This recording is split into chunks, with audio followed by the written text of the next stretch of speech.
সেই ক্ষেত্রে আমাদের অনেকগুলো মৌলের নাম যদি একই রকম হয়, ইংলিশ নাম একই রকম হয়, সেই ক্ষেত্রে আমরা ইংরেজি নামের প্রথম অক্ষরটা নেই এবং তারপরের যে কোনো অক্ষরটা ছোট হাতের দিতে হবে।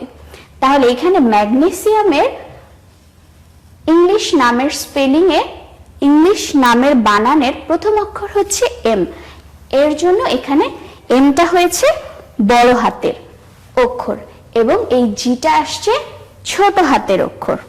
বুঝতে পেরেছো তোমরা? তাহলে আমরা প্রতীক কাকে বলে কি বুঝতে পেরেছি? এসো প্রতীক কাকে বলে একটু নিজে নিজে আমাদের খাতায় লিখে চেষ্টা করি। প্রতীক ব্যবহারের আমি যে নিয়ম নীতিগুলো বললাম সেগুলো আমরা আরেকটু বিশদভাবে দেখি। মৌলিক পদার্থের ইংরেজি নামের প্রথম অক্ষর দিয়ে, প্রথম অক্ষর একই হলে প্রথম অক্ষর ও অন্য একটি অক্ষর নিয়ে, ল্যাটিন নামের প্রথম অক্ষর বা প্রথম অক্ষর ও অন্য আরেকটি অক্ষর নিয়ে। তাহলে আমরা আরেকটু দেখি। সাধারণত মৌলিক পদার্থের ইংরেজি নামের প্রথম অক্ষরটি বড় হরফে লিখে মৌলটির প্রতীক রূপে প্রকাশ করা হয়। এটা তোমরা এতক্ষণে নিশ্চয়ই বুঝে গেছো। যেমন নাইট্রোজেন, নাইট্রোজেনের ইংরেজি নামের প্রথম অক্ষর হচ্ছে এন, তাই নাইট্রোজেনের প্রতীক হচ্ছে ক্যাপিটাল এন বা বড় হাতের এন। সালফার, সালফারের ইংরেজি নামের বানানের প্রথম অক্ষর হচ্ছে এস, তাহলে সালফারের প্রতীক হবে বড় হাতের এস। বুঝতে পেরেছো? এবার আসো আমরা দেখি যদি প্রথম অক্ষর একই হয় তাহলে কিভাবে আমরা মৌলিক পদার্থের প্রতীকগুলো প্রকাশ করব। দুই বা ততোধিক মৌলের ইংরেজি নামের প্রথম অক্ষর যদি একই হয় তাহলে প্রথম অক্ষরের সাথে উচ্চারণ ধ্বনিতে যে অক্ষরটি প্রাধান্য পায় সেই অক্ষরটি ছোট হরফে লিখে আমরা প্রতীক প্রকাশ করি। যেমন খেয়াল করো এখানে কার্বন, ক্যাডমিয়াম, ক্যালসিয়াম এবং ক্লোরিন। দেখো চারটা মৌলিক পদার্থের নামে কিন্তু সি দিয়ে শুরু। সেই ক্ষেত্রে কার্বন, কার্বনের প্রতীক হচ্ছে সি। ক্যাডমিয়াম, ক্যাডমিয়াম, তাহলে এর প্রতীক হচ্ছে সিডি। এখানে সি হয়েছে ক্যাপিটাল মানে বড় হাতের অক্ষর এবং ডি ছোট হাতের অক্ষর। ক্যালসিয়াম, ক্যালসিয়ামের প্রতীক সিএ, সি হয়েছে বড় হাতের এবং এ ছোট হাতের। ক্লোরিন, ক্লোরিনের সি বড় হাতের এবং এ ছোট হাতের। বুঝতে পেরেছো নিশ্চয়ই? এবার আসো 3 নাম্বার ধাপটি দেখি।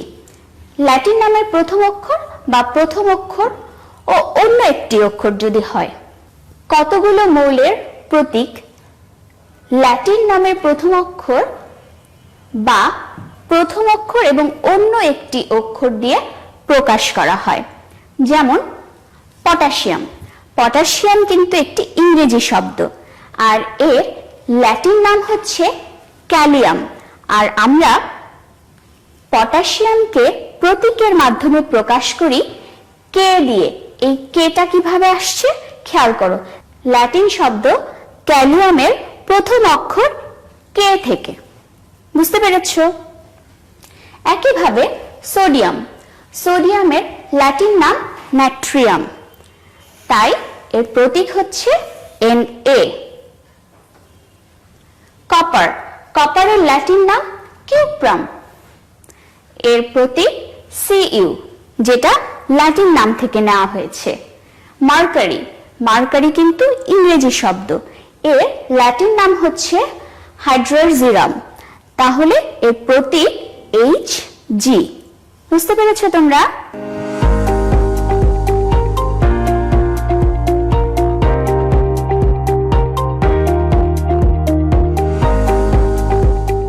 আসো আমরা আরো কিছু মৌলের নাম এবং এদের প্রতীক দেখি।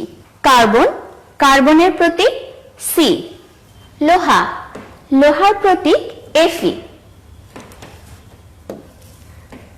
সিলভার, সিলভারের প্রতীক Ag। কপার, কপার, কপারের প্রতীক Cu। সোডিয়াম, সোডিয়ামের প্রতীক Na। ক্লোরিন, ক্লোরিনের প্রতীক Cl। ফসফরাস, ফসফরাসের প্রতীক P। গোল্ড, গোল্ডের প্রতীক Au।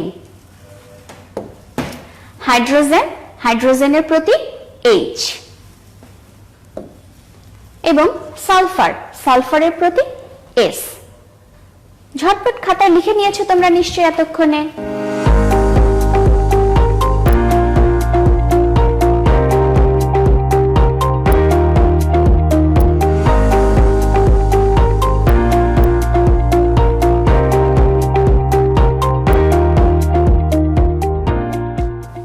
এখন একটু খেয়াল করো তো দেখি, আমরা যে প্রতীক লেখার নিয়মগুলো শিখলাম, এই প্রতীকগুলো কি ঠিক নিয়ম অনুযায়ী লেখা হয়েছে? একটু চিন্তা করো তো। দেখো এখানে ক্লোরিন, ক্লোরিনের প্রতীক Cl, C এবং L দুটোই কিন্তু বড় হাতের অক্ষরে লেখা হয়েছে। তাহলে কি ঠিক হয়েছে ক্লোরিনের প্রতীক লেখাটা? না, কারণ আমরা জানি প্রতীক লেখার নিয়ম হচ্ছে প্রথম অক্ষরটি হতে হবে বড় হাতের আর দ্বিতীয় অক্ষরটি হতে হবে ছোট হাতের। তাহলে ক্লোরিনের প্রতীক কি হবে? বড় হাতের C, ছোট হাতের L।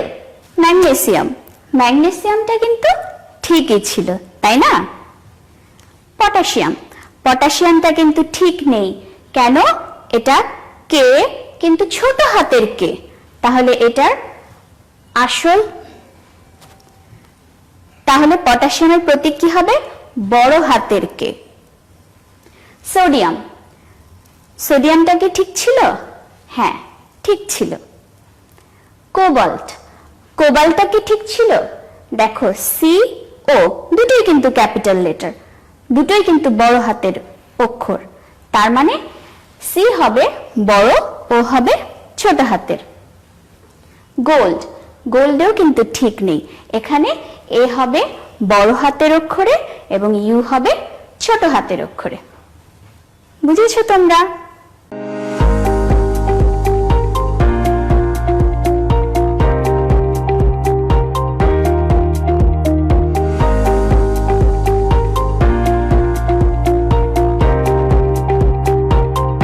তাহলে আজকের ক্লাস থেকে আমরা কি জানলাম? যে মৌলিক পদার্থগুলোকে আমরা সংক্ষেপে প্রকাশ করতে পারি প্রতীকের মাধ্যমে, তাই না?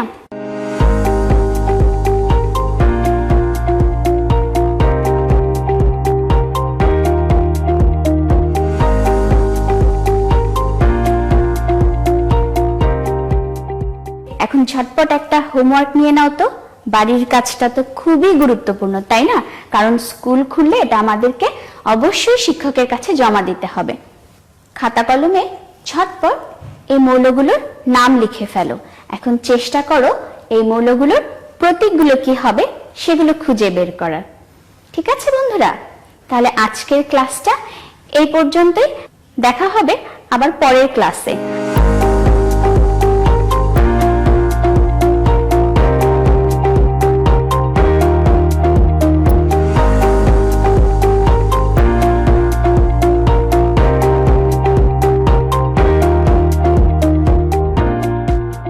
আর এর মধ্যে যদি তোমাদের কোনো সমস্যা হয়, তোমরা তো জানোই কোথায় যেতে হবে, কিশোর বাতায়নে।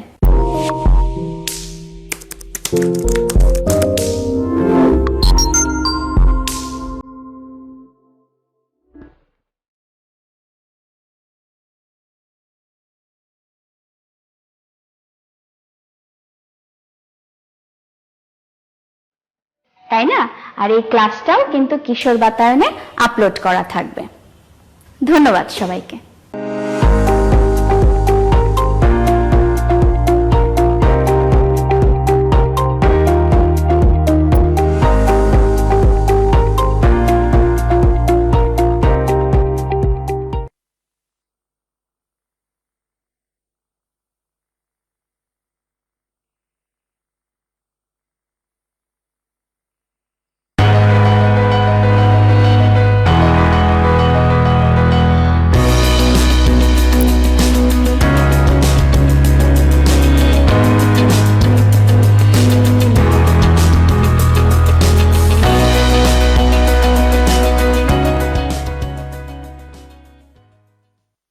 প্রিয় শিক্ষার্থী বন্ধুরা, আশা করি তোমরা সকলেই ভালো আছো। সবাইকে স্বাগতম আমার ঘরে আমার স্কুল এই অনুষ্ঠানে। আমি মোহাম্মদ শারিফুল ইসলাম আছি তোমাদের সাথে আজকের বাংলা প্রথম পত্র অষ্টম শ্রেণীর ক্লাসে। এবং আজকে আমরা যে বিষয়টি নিয়ে আলোচনা করব সেটি হচ্ছে এবারের সংগ্রাম, স্বাধীনতার সংগ্রামের এই অধ্যায়টির নৈবেত্তিক প্রশ্নে কিভাবে ভালো নম্বর পেতে পারি সেই সম্পর্কে আমরা একটি বিস্তারিত ধারণা এখানে লাভ করব। আমরা খুব ভালো করে জানি এটি হচ্ছে বঙ্গবন্ধু শেখ মুজিবুর রহমান, জাতির জনক এবং স্বাধীন বাংলাদেশের স্থপতি। তার ঐতিহাসিক ৭ মার্চের যে ভাষণের মধ্য দিয়ে বাংলাদেশ নামক একটি স্বাধীন জাতিরাষ্ট্রের জন্ম হয়েছিল, সেই স্বাধীন জাতিরাষ্ট্রের রূপকার যেই বঙ্গবন্ধু শেখ মুজিবুর রহমান, তার সেই ভাষণের যে অনুলিপি সেটি হচ্ছে আমাদের এই অধ্যায়টি। এই অধ্যায় থেকে আমাদের যে সমস্ত নৈবেত্তিক প্রশ্ন থাকতে পারে সেই নৈবেত্তিক প্রশ্নগুলো আমরা কিভাবে আনসার করলে ভালো নম্বর পেতে পারি এবং আমাদের কোনো ভুল না হয় সে বিষয়েও আমরা এখান থেকে ধারণা লাভ করতে পারবো। কাজেই আমাদের এই অধ্যায়টি পড়লে আমরা যে বিষয়গুলো মূলত দেখব সেটি হচ্ছে, প্রথমেই আমাকে এই অধ্যায় থেকে একটি বিষয় সম্পর্কে ধারণা রাখতে হবে। সেটি হচ্ছে এই অধ্যায়টি মূলত বঙ্গবন্ধু শেখ মুজিবুর রহমানের ঐতিহাসিক ৭ মার্চের ভাষণকে কেন্দ্র করে লেখা। কাজেই এটি একটি পরিচ্ছন্ন ধারণা তোমার যদি থাকে তাহলেই তুমি এখান থেকে যে কোনো প্রশ্নের উত্তর দিতে পারবে। এখন এই অধ্যায়টি আমরা কেন পড়ব? এই অধ্যায়টি আমরা পড়ব বঙ্গবন্ধুর ৭ মার্চের ঐতিহাসিক ভাষণ সম্পর্কে বিশদ ধারণা লাভ করতে, এবং আজকের আলোচনা থেকে তোমরা শিক্ষার্থীরা এই অধ্যায়ের যে কোনো নৈবেত্তিক প্রশ্নের সঠিক উত্তর লিখতে পারবে। আমরা পরবর্তী স্লাইডে চলে যাচ্ছি। এখানে একটা জিনিস মনে রাখতে হবে, অন্য যে কোনো অধ্যায়ের মতোই এই অধ্যায়টি একটি তথ্যবহুল অধ্যায়, এবং এই তথ্যবহুল অধ্যায়তে বিশেষ করে তোমার সালগুলো দেওয়া আছে। এবং এখানে সবথেকে তোমাদের যে বিষয়টি ঝামেলা মনে হতে পারে সেটি হচ্ছে যে সাল তারিখ মনে রাখা। আমি তোমাদেরকে গত ক্লাসে বা দ্বিতীয় ক্লাসে আমরা একটা চার্ট বানিয়েছিলাম। সেই চার্টের মধ্যে ছবি, সাল এবং উল্লেখযোগ্য ঘটনাগুলো স্লাইডে পর্যায়ক্রমে দেওয়া ছিল। তোমরা যদি আমার সেই আগের ক্লাসটি দেখে থাকো তাহলে তোমরা এই অধ্যায় থেকে যে কোনো এমসিকিউ প্রশ্নের উত্তর দিতে পারবে।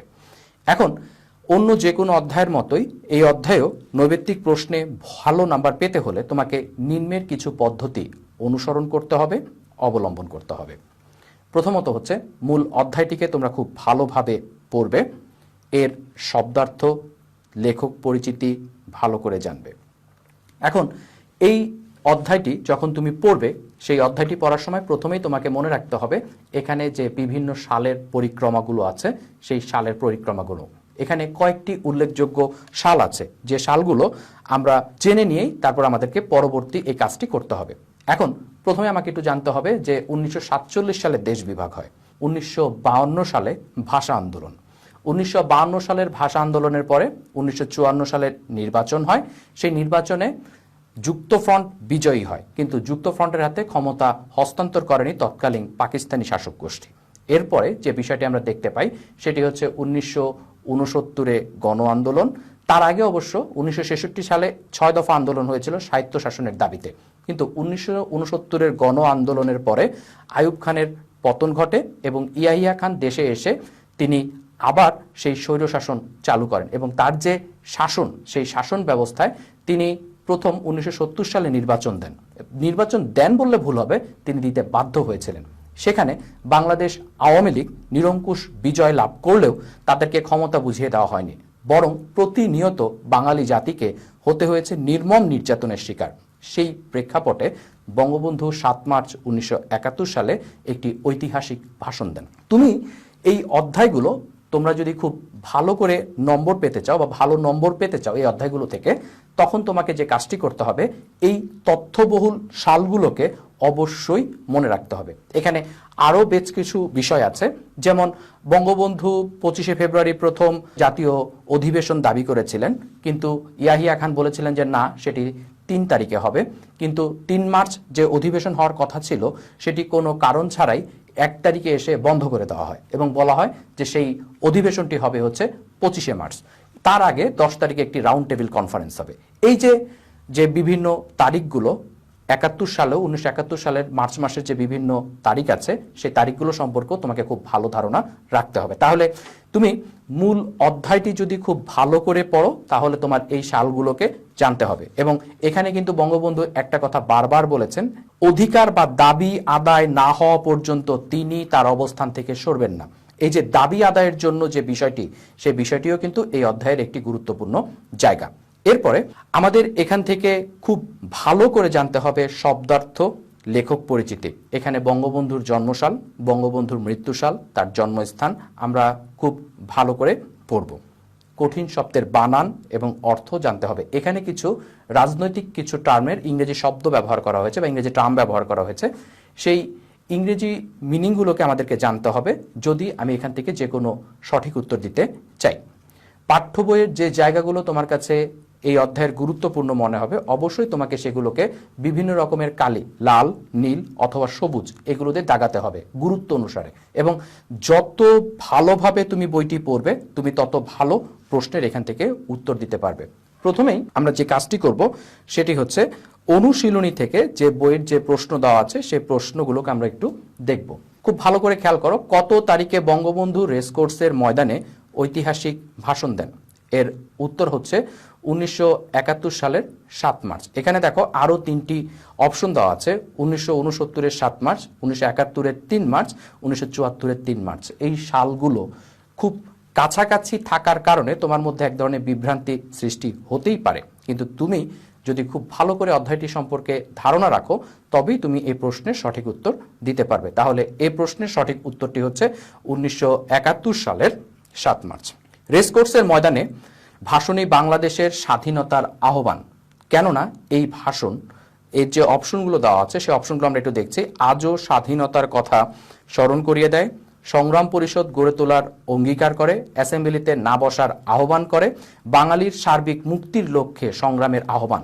কাজেই আমাকে যদি এই অধ্যায়টা আমি ভালো করে আগে পড়ে নিলে আমরা একটা জিনিস দেখব যে বঙ্গবন্ধু জাতির মুক্তি না হওয়া পর্যন্ত তার দাবি বা আন্দোলন চালিয়ে যেতে থাকবেন। এই যে তার যে দাবিটা ছিল যে বাংলাদেশের মানুষের মুক্তি, তিনি এদেশের মানুষের স্বাধিকার আন্দোলনের কথা বলেছেন। কাজেই এই অধ্যায়ের এই প্রশ্নটি থেকে আমরা যে প্রশ্নটা আগে উপলব্ধি করে নিতে হবে সেটা হচ্ছে বাঙালি জাতির মুক্তির লক্ষ্যে সংগ্রামের আহ্বানই ছিল 1971 সালের 7 মার্চের সেই ঐতিহাসিক ভাষণের। কাজেই এই প্রশ্নের উত্তরটি হচ্ছে 2-এর ঘ।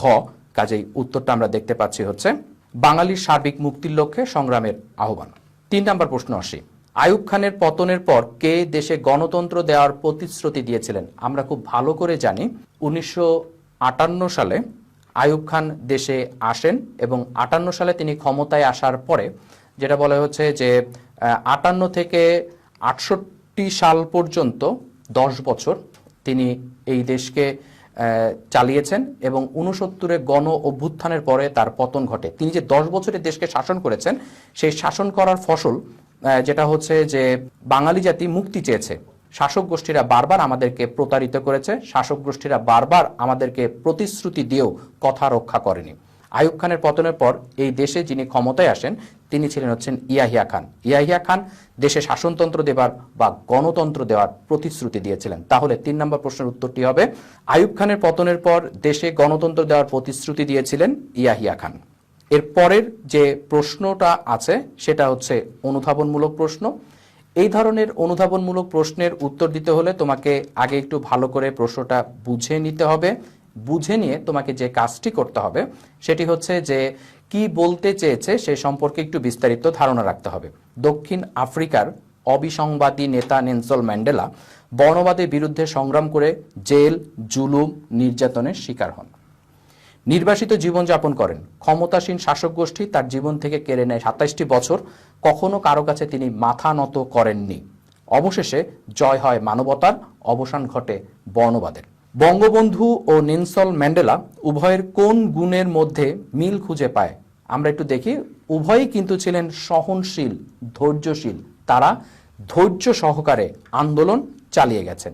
তাদের উভয়ের মধ্যে ছিল দেশপ্রেম এবং তারা আপোষহীন। তারা কখনো অন্যায়ের সাথে নিজেদেরকে আপোষ করেননি, কিংবা তারা এই আপোষহীনতার কারণে বা তাদের এই অনড় দৃঢ়চিত্তের কারণেই তারা কিন্তু শেষ পর্যন্ত তাদের স্ব অবস্থান থেকে সফলতা লাভ করতে পেরেছিলেন। বঙ্গবন্ধু জন্ম দিয়েছিলেন স্বাধীন বাংলাদেশ নামক জাতিরাষ্ট্রে। তাহলে এই প্রশ্নের উত্তরটি হবে, উভয়ের মধ্যে আমরা যে মিল খুঁজে পাই সেটি হচ্ছে তিনটি, 1, 2 ও 3। এবং আমরা যদি স্ক্রিনে লক্ষ্য করি তাহলে দেখব যে আমাদের উত্তর দেখাচ্ছে 1, 2 এবং 3। বঙ্গবন্ধুর এই বিশেষ গুণ আমাদের উপহার দিয়েছে কি? বঙ্গবন্ধুর এই যে অনড়, যেটা বলা হচ্ছে যে তিনি আপোষহীন এবং তিনি যে দেশপ্রেম দিয়ে সহনশীলতা দিয়ে একটি জাতিরাষ্ট্র জন্ম দিয়েছেন, সেই জিনিসটি কিন্তু আমরা এখানে দেখতে পাই। বঙ্গবন্ধুর এই বিশেষ গুণ আমাদের উপহার দিয়েছে গভীর দেশপ্রেম, বাঙালির সংস্কৃতি, স্বাধীন রাষ্ট্র, বৈষম্য থেকে মুক্তি। উত্তর হবে হচ্ছে স্বাধীন জাতিরাষ্ট্রের জন্ম তিনি দিতে পেরেছিলেন। পরবর্তী স্লাইডে আমরা আসি। আমাদের যে প্রশ্নগুলো সাধারণত এই অধ্যায় থেকে নৈবেত্তিকে আসতে পারে, এখানে তোমাদের অপশন ছাড়া শুধুমাত্র মূল প্রশ্নটা এবং মূল প্রশ্নের পাশে উত্তরটি লিখে দেওয়া হয়েছে। তোমরা যে কাজটি করবে, বইয়ের এই জায়গাগুলোকে খুব ভালো করে দাগ দিবে এবং দাগ দিয়ে তার পাশে ছোট্ট করে কিছু নোট লিখে রাখবে যে কোন ঘটনাটি ঘটেছিল। 6 দফা ঘোষণা করা হয় 1966 সালে। তোমাকে একটু মনে রাখতে হবে, 1966 সালে 6 দফা ঘোষণা করা হলেও এর পেছনের যে কারণটি ছিল সেই কারণটি হচ্ছে বাঙালির স্বাধিকার চেতনা বা স্বাধিকার আন্দোলন। কাজেই এই স্বাধিকার আন্দোলনের দিকটিও তোমার এখানে মনে রাখতে হবে। তাহলে তোমার যদি পরীক্ষায় প্রশ্ন থাকে যে বাংলাদেশের স্বাধিকার দাবিতে যে আন্দোলনটি হয়েছিল সেটি কত সালে, উত্তরটি হবে হচ্ছে 1966 সালে। তাহলে একই প্রশ্ন তোমাকে বিভিন্নভাবে ঘুরিয়ে করা সম্ভব হতে পারে। সেক্ষেত্রে তুমি ওই লাইনটি যেমন পড়বে, ওই লাইনটি থেকে আরো কতভাবে প্রশ্ন করা সম্ভব সেই বিষয়টি সম্পর্কে তুমি একটু ভালো ধারণা রাখবে। বঙ্গবন্ধু কত সালে নিহত হন? উত্তর হবে হচ্ছে 1975 সালে। সপরিবারে তিনি নিহত হন। এখানে একটা জিনিস মাথায় রাখতে হবে, কতিপয় বিপদগামী সেনা সদস্যের হাতে তিনি সপরিবারে নিহত হন। অথচ এই বাংলাদেশ নামক জাতিরাষ্ট্রের জন্ম দিতে গিয়ে তাকে সহ্য করতে হয়েছে অনেক কষ্ট, অনেক নির্যাতন। তবুও বাঙালিরা হতভাগ্য, বাঙালির দুর্ভাগ্য যে তিনি আমাদের মাঝে নেই। বঙ্গবন্ধু শেখ মুজিবুর রহমান বাংলাদেশের কি ছিলেন? উত্তর হবে হচ্ছে জাতির জনক। তাহলে এখানে তোমার যদি বলা হয় বাঙালি জাতির, স্বাধীন জাতির স্থপতিকে, বাঙালি জাতির জনককে, সেক্ষেত্রে তোমার প্রশ্ন হবে বঙ্গবন্ধু শেখ মুজিবুর রহমান। প্রথম প্রশ্ন, বঙ্গবন্ধু কি উইথড্র করতে আহ্বান করেছিলেন? উত্তর হচ্ছে মার্শাল ল। এখানে একটা জিনিস মনে রাখতে হবে, ইয়াহিয়া খান যখন গোল টেবিল বৈঠক বা রাউন্ড টেবিল কনফারেন্স আহ্বান করেন 10 মার্চ, তার আগে বঙ্গবন্ধু তার সামনে 4টি প্রস্তাবনা পেশ করেছিল। সেই 4টি প্রস্তাবনার একটি হচ্ছে মার্শাল ল উইথড্র করা, সেনা সদস্যদেরকে ব্যারাকে ফিরে যাওয়া, বাংলার মানুষকে তার যে অধিকার সেই অধিকার দেওয়া এবং দেশের শাসনতন্ত্র দেওয়া। এই যে বিষয়গুলো ছিল, এই বিষয়গুলো তোমাকে খুব ভালো করে শিখতে হবে। এই 4টা বিষয় সম্পর্কে তোমার যদি ভালো ধারণা থাকে তাহলে এখান থেকে যে কোনো প্রশ্ন আসলে তুমি তার সঠিক উত্তর দিতে পারবে। এরপরে আমরা আসি, বঙ্গবন্ধু শেখ মুজিবুর রহমান কাদের হাতে ক্ষমতা তুলে দিতে বলেন তার ভাষণে? ওই একই প্রশ্নের ওই একই অংশ থেকে প্রশ্নটির আবার অন্যভাবে জানতে চাওয়া হয়েছে। উত্তরটি হচ্ছে জনগণের প্রতিনিধির হাতে, অর্থাৎ জনপ্রতিনিধির হাতে ক্ষমতা হস্তান্তর করা। এটিও সেই রাউন্ড টেবিল কনফারেন্সে বসার আগে বঙ্গবন্ধুর একটি বিশেষ দাবি ছিল। এবারের সংগ্রাম, স্বাধীনতার সংগ্রাম রচনাটির লেখক বঙ্গবন্ধু শেখ মুজিবুর রহমান। উইথড্র শব্দটির অর্থ হচ্ছে প্রত্যাহার। তাহলে এখানে একটা জিনিস খেয়াল করো, তোমাদেরকে যে রাজনৈতিক যে শব্দগুলো আছে সে শব্দের বাংলা অর্থগুলোকে তোমাকে জানতে হবে, এবং কারণ এখান থেকে কিছু রাজনৈতিক প্রতিশব্দ থেকেও তোমার এমসিকিউতে প্রশ্ন থাকতে পারে। সুপ্রিম কোর্ট কি? দেশের সর্বোচ্চ আদালত। এবারের সংগ্রাম, স্বাধীনতার সংগ্রাম কোন ধরনের রচনা? ভাষণ বা প্রবন্ধ? এখানে একটু খেয়াল রাখবা যে এটি বঙ্গবন্ধু 7 মার্চের ঐতিহাসিক ভাষণের একটি প্রতিলিপি ছিল, বা এখানে সে বিষয়টি তুলে ধরা হয়েছে। 1971 সালের কত তারিখে বঙ্গবন্ধু রেসকোর্সের ময়দানে ভাষণ দেন? উত্তর হবে হচ্ছে 1971 সালের 7 মার্চ বঙ্গবন্ধু রেসকোর্সের ময়দানে তার ঐতিহাসিক ভাষণটি দিয়েছিলেন। বঙ্গবন্ধু রেসকোর্সের ময়দানের ভাষণে কত লোক উপস্থিত ছিল? প্রায় 10 লক্ষ। তোমার বইয়ের ভাষণটি যখন লেখা শুরু হয়েছে তার প্রথমেই দেখবা একটা পূর্বকথন লেখা আছে। সেই পূর্বকথন অংশে সেখানে উল্লেখ করা ছিল বঙ্গবন্ধু 1971 সালের 7 মার্চ রেসকোর্সের ময়দানে প্রায় 10 লক্ষ লোকের সামনে তার ঐতিহাসিক ভাষণটি দিয়েছিলেন। কাজেই এখানে তোমার এই যে সংখ্যাটি আছে সেই সংখ্যাটিও ধারণা রাখতে হবে। 7 মার্চের ভাষণটি কত মিনিট স্থায়ী ছিল? এটি 18 মিনিট স্থায়ী ছিল।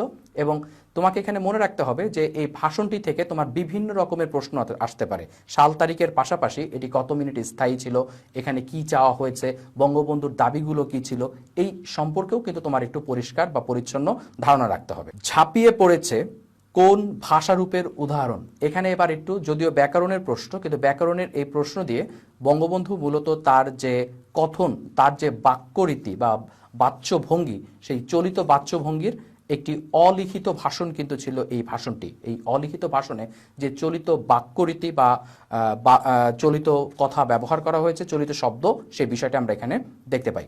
স্বাধীন বাংলাদেশ রাষ্ট্রের স্থপতি বঙ্গবন্ধু শেখ মুজিবুর রহমান। আজ বাংলার মানুষ মুক্তি চায় বলতে কি বোঝানো হয়েছে? শোষণ নির্যাতন থেকে মুক্তি। এই অধ্যায়ের মূল জিনিসটি হচ্ছে বাঙালি জাতিকে শোষণ ও বঞ্চনার হাত থেকে মুক্ত করা। এবং জাতির জনক বঙ্গবন্ধু শেখ মুজিবুর রহমান তার সেই ঐতিহাসিক ভাষণের মধ্য দিয়ে শোষণ এবং বঞ্চনার হাত থেকে বাঙালি জাতিকে উদ্ধার না করা পর্যন্ত তিনি তার আন্দোলন চালিয়ে যাবার ঘোষণা দেন। এখানে আমাদের সেই বিষয়টিও মাথায় রাখতে হবে। 1969 সালের গণ অভ্যুত্থান হয়েছিল কি কারণে?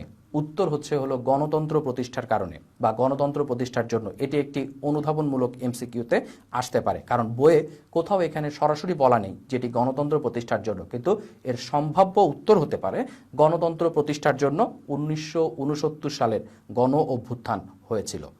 পরবর্তী প্রশ্নে আসি। প্রেসিডেন্ট ইয়াহিয়া খান ক্ষমতায় এসে পাকিস্তানে সাধারণ নির্বাচন দিতে বাধ্য হন কেন? উত্তরটা হচ্ছে জনগণের চাপে।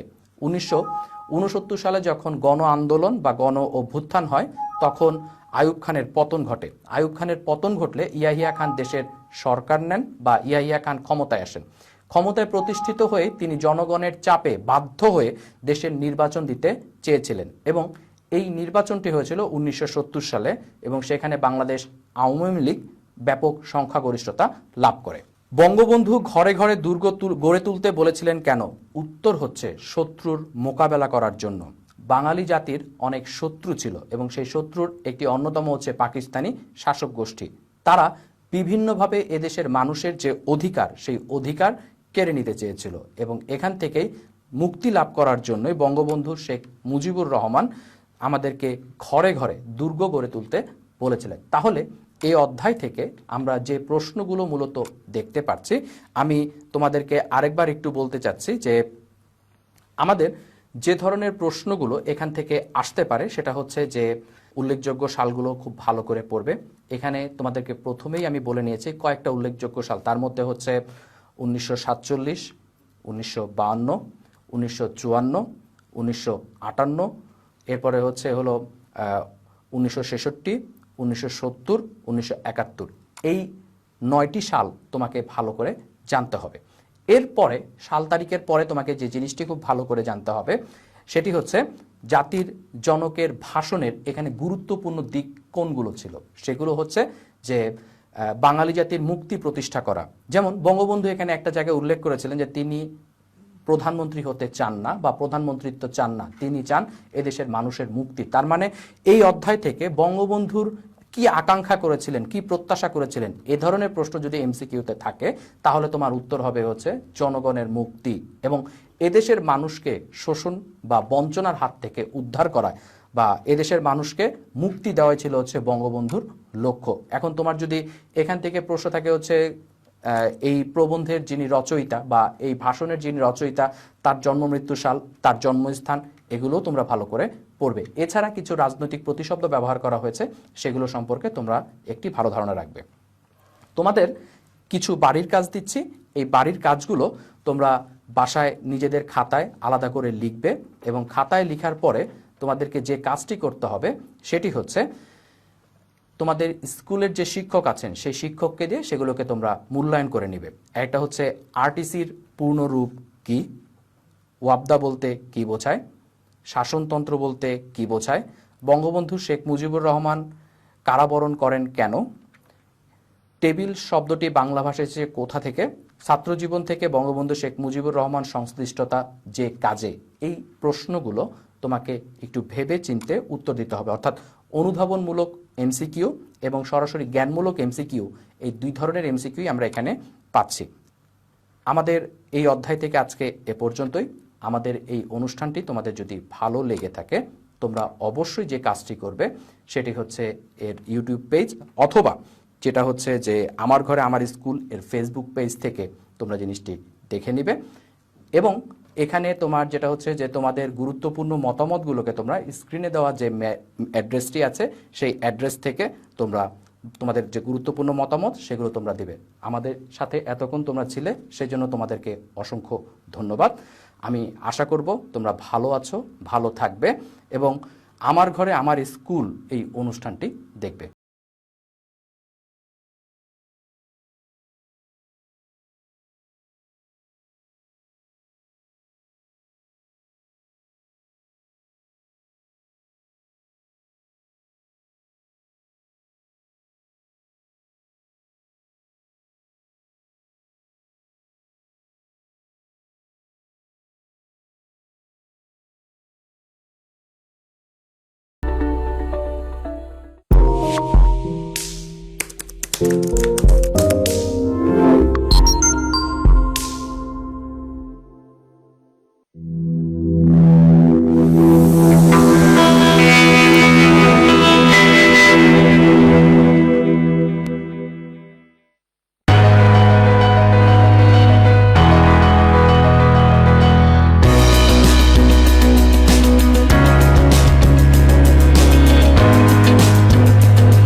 শিক্ষার্থী বন্ধুরা, তোমরা কেমন আছো?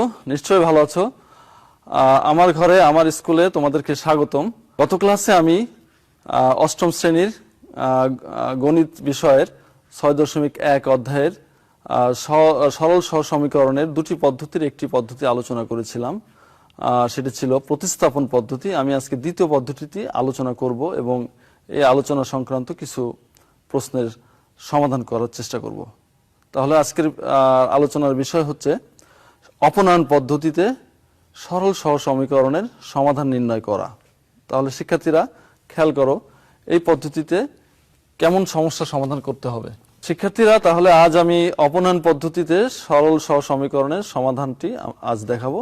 তোমরা খেয়াল করো, আমরা প্রথমে একটি সমীকরণ জোট লিখতে পারি। x মাইনাস ওয়াই ইকুয়াল 4, এটি ইকুয়েশন 1।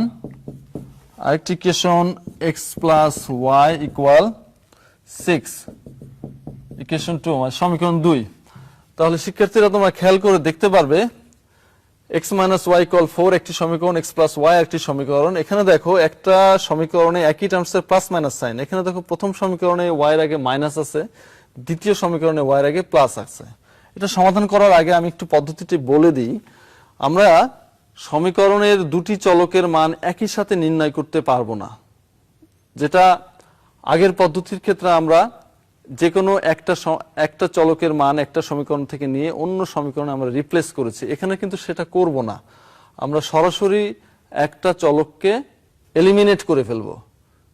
সেটা সুবিধা হয় যদি একই চলকের সমান টার্মস যদি থাকে এবং অপোজিট সাইন তৈরি করা যায়, সেক্ষেত্রে দুটো সমীকরণকে যোগ করে আমরা একটা চলককে সরিয়ে দিতে পারি। তার কারণে আমরা এক চলক বিশিষ্ট সমীকরণ পাবো, যেখান থেকে সেই চলকের মান নির্ণয় করতে পারবো। আর যদি সেরকম ভাবে না থাকে তাহলে আমরা সেটাকে তৈরি করে নেব। এখানে দেখো সমীকরণ দুটি খুব সুন্দরভাবে তৈরি করা আছে। দেখো এখানে মাইনাস ওয়াই আছে, এখানে প্লাস ওয়াই আছে। আমি যদি সমীকরণ 1 এবং 2 যোগ করি তাহলে কিন্তু খুব সুন্দরভাবে আমরা x এর মানটা একটি চলকের মান নির্ণয় করতে পারবো। তাহলে এভাবে যখন আছে সমীকরণটি, আমরা এখানে একটা দাগ দিয়ে দিতে পারি, পাশে লিখতে পারি যোগ, বা সমীকরণ 1 ও 2 যোগ করি। তাহলে এইভাবে সাইড নোট যদি যোগ লিখে দিই তাহলে দেখা যাচ্ছে এখানে -y + y অমিট হয়ে যাচ্ছে, কিন্তু এখানে x আর x যোগ হয়ে কি হচ্ছে +2x। একইভাবে ডান পাশে 4 এবং 6 যোগ করে কি হচ্ছে 10। তাহলে পরবর্তী লাইন কি হবে, x = 10/2, অর্থাৎ x এর মান এখানে কত পাচ্ছি 5। খুব সহজে আমরা x এর মানটা নির্ণয় করতে পারলাম। এখন এই x এর মান আমি সমীকরণ 1 এবং 2 যে কোনো একটা সমীকরণে বসিয়ে আমরা y এর মানটা নির্ণয় করতে পারি। তাহলে x এর মানটা সমীকরণ 1 এ বসিয়ে পাই। x এর মান সমীকরণ 1 এ বসিয়ে পাই। তাহলে x এর মান কত পেয়েছি 5। যদি আমি সমীকরণ 1 এ বসাই তাহলে x এর জায়গায় 5 হবে -y = 4, বা এই y চলকটা -y বাম পাশে থেকে যাক, ডান পাশে 4 ছিল আর বাম পাশে 5টা ডান পাশে গেলে -5, অর্থাৎ -y সমান কত হচ্ছে -1। পরবর্তীতে y সমান কত পাচ্ছি +1, বোথ সাইড থেকে -1 অমিট হয়ে গেল। তাহলে আমাদের সমাধানটা কি হলো, নির্ণয়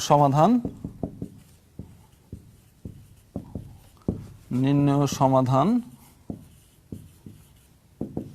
x, y = 5,1। তাহলে খুব সহজেই অপনয়ন পদ্ধতিতে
اللهم رب هذه الدعوة التامة والصلاة القائمة آت محمدا الوسيلة والفضيلة والدرجة الرفيعة وابعثه مقاما محمودا الذي وعدته إنك لا تخلف الميعاد। হে আল্লাহ, এই পরিপূর্ণ আহ্বান ও শাশ্বত নামাজের তুমি প্রভু। হযরত মুহাম্মদ সাল্লাল্লাহু আলাইহি ওয়াসাল্লামকে দান করো বেহেশতের সর্বোচ্চ সম্মানিত স্থান এবং সুমহান মর্যাদা, আর তাকে অধিষ্ঠিত করো শ্রেষ্ঠতম প্রশংসিত স্থানে, যার প্রতিশ্রুতি তুমি তাকে দিয়েছ। নিশ্চয়ই তুমি প্রতিশ্রুতির ব্যতিক্রম করো না।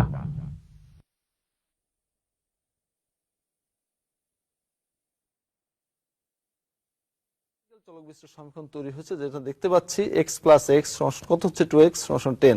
x এর মান পাওয়ার কারণে x এর মানটা যখন যে কোনো একটা সমীকরণে বসে আমরা y এর মানটা নির্ণয় করলাম, তাহলে নির্ণয় সমাধানটা কি হলো, x, y = 5 × 1।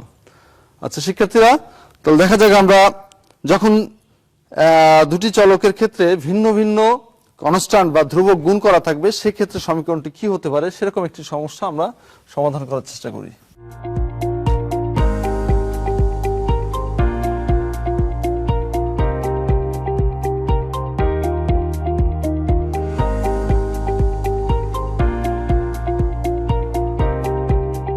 তাহলে আমাদের দ্বিতীয় সমীকরণ জোটটি হচ্ছে +4x - 3y = -1, সমীকরণ 1, এবং দ্বিতীয়টা হচ্ছে 3x - 2y = 0, সমীকরণ 2। তাহলে এখানে দেখতে পাচ্ছ যে সমীকরণ জোটটিতে ভিন্ন ভিন্ন ধ্রুবক দ্বারা গুণ করা হচ্ছে, যেটা আগের ক্ষেত্রে ছিল না। আগের ক্ষেত্রে আমরা +y পেয়েছিলাম আর দ্বিতীয় সমীকরণে -y পেয়েছিলাম। এখানে কিন্তু সেরকম নয়।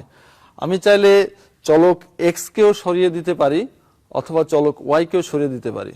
তাহলে আমি যদি মনে করি সমীকরণ 1 এবং 2 থেকে নতুন যে সমীকরণটি তৈরি করব সেখানে y চলককে রাখবো না, তার মানে দুটো সমীকরণকে ইকুয়াল করতে হবে, দুটো সমীকরণের একই জাতীয় টার্মসকে ইকুয়াল করতে হবে। এখানে দেখতে পাচ্ছ -3y আছে, কিন্তু এখানে আছে -2y।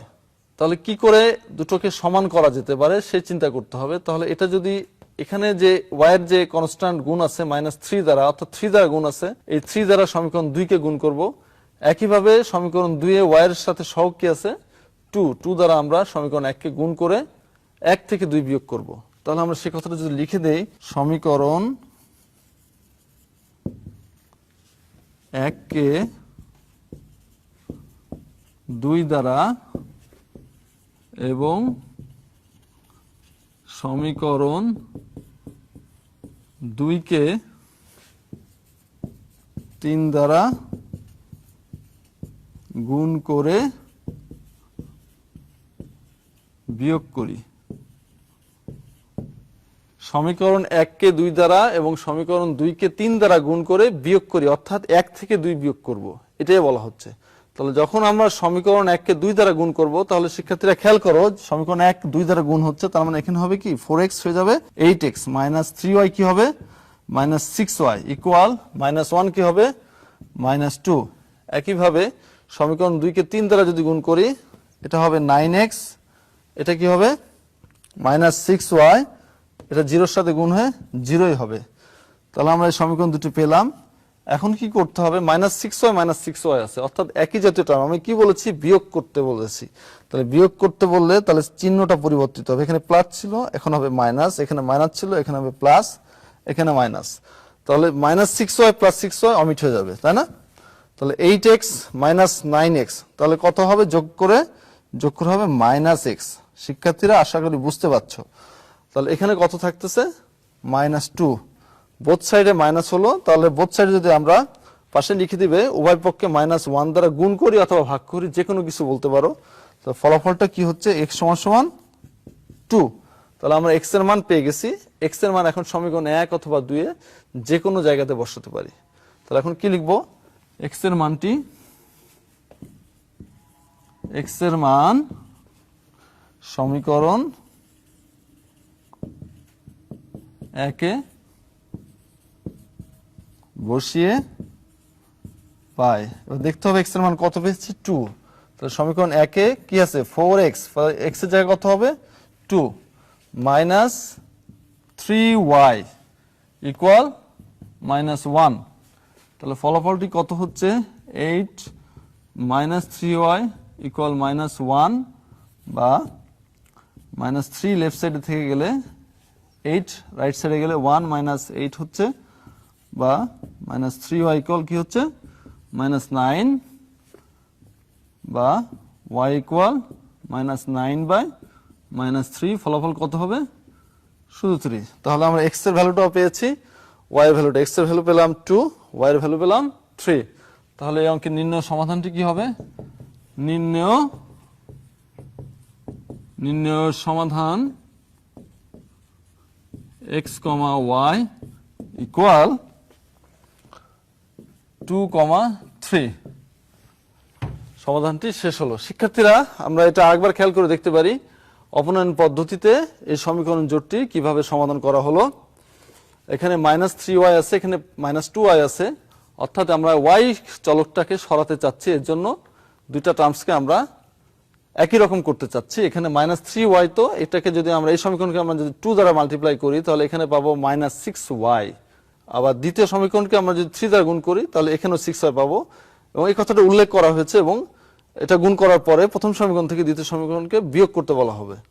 করা বলা হচ্ছে, তাহলে এটাকে যখন আমরা 2 দ্বারা গুণ করছি তাহলে কি হচ্ছে 8x - 6y = -2, আর পরবর্তী ইকুয়েশনকে 3 দ্বারা গুণ করে 9x - 6y = 0। ফলাফল কি হচ্ছে, বিয়োগ চিহ্ন দেওয়া হয়েছে বিয়োগ করতে বলার কারণে 8x থেকে 9x সাবট্রাক্ট করলে -x হয়, 6y + 6y কেটে গেল -2, x এর ভ্যালু হচ্ছে 2। x এর মানটা আমরা সমীকরণ 1 অথবা 2 যে কোনো একটা সমীকরণে বসাতে পারি, এখানে 1 এ বসানো হয়েছে, তাহলে y এর মানটা সিম্পলিফাই করে কত পাচ্ছি আমরা 3।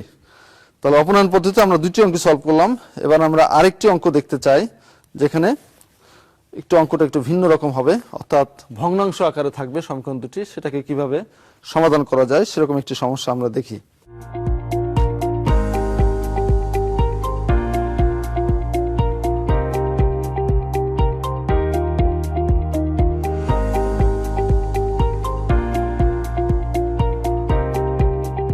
অপনয়ন পদ্ধতির তৃতীয় অঙ্কটি কি আমরা দেখে নেই।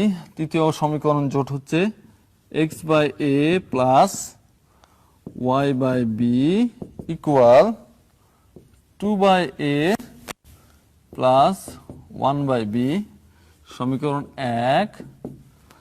এবং পরবর্তী সমীকরণ x/b - y/a = 2/b - 1/a।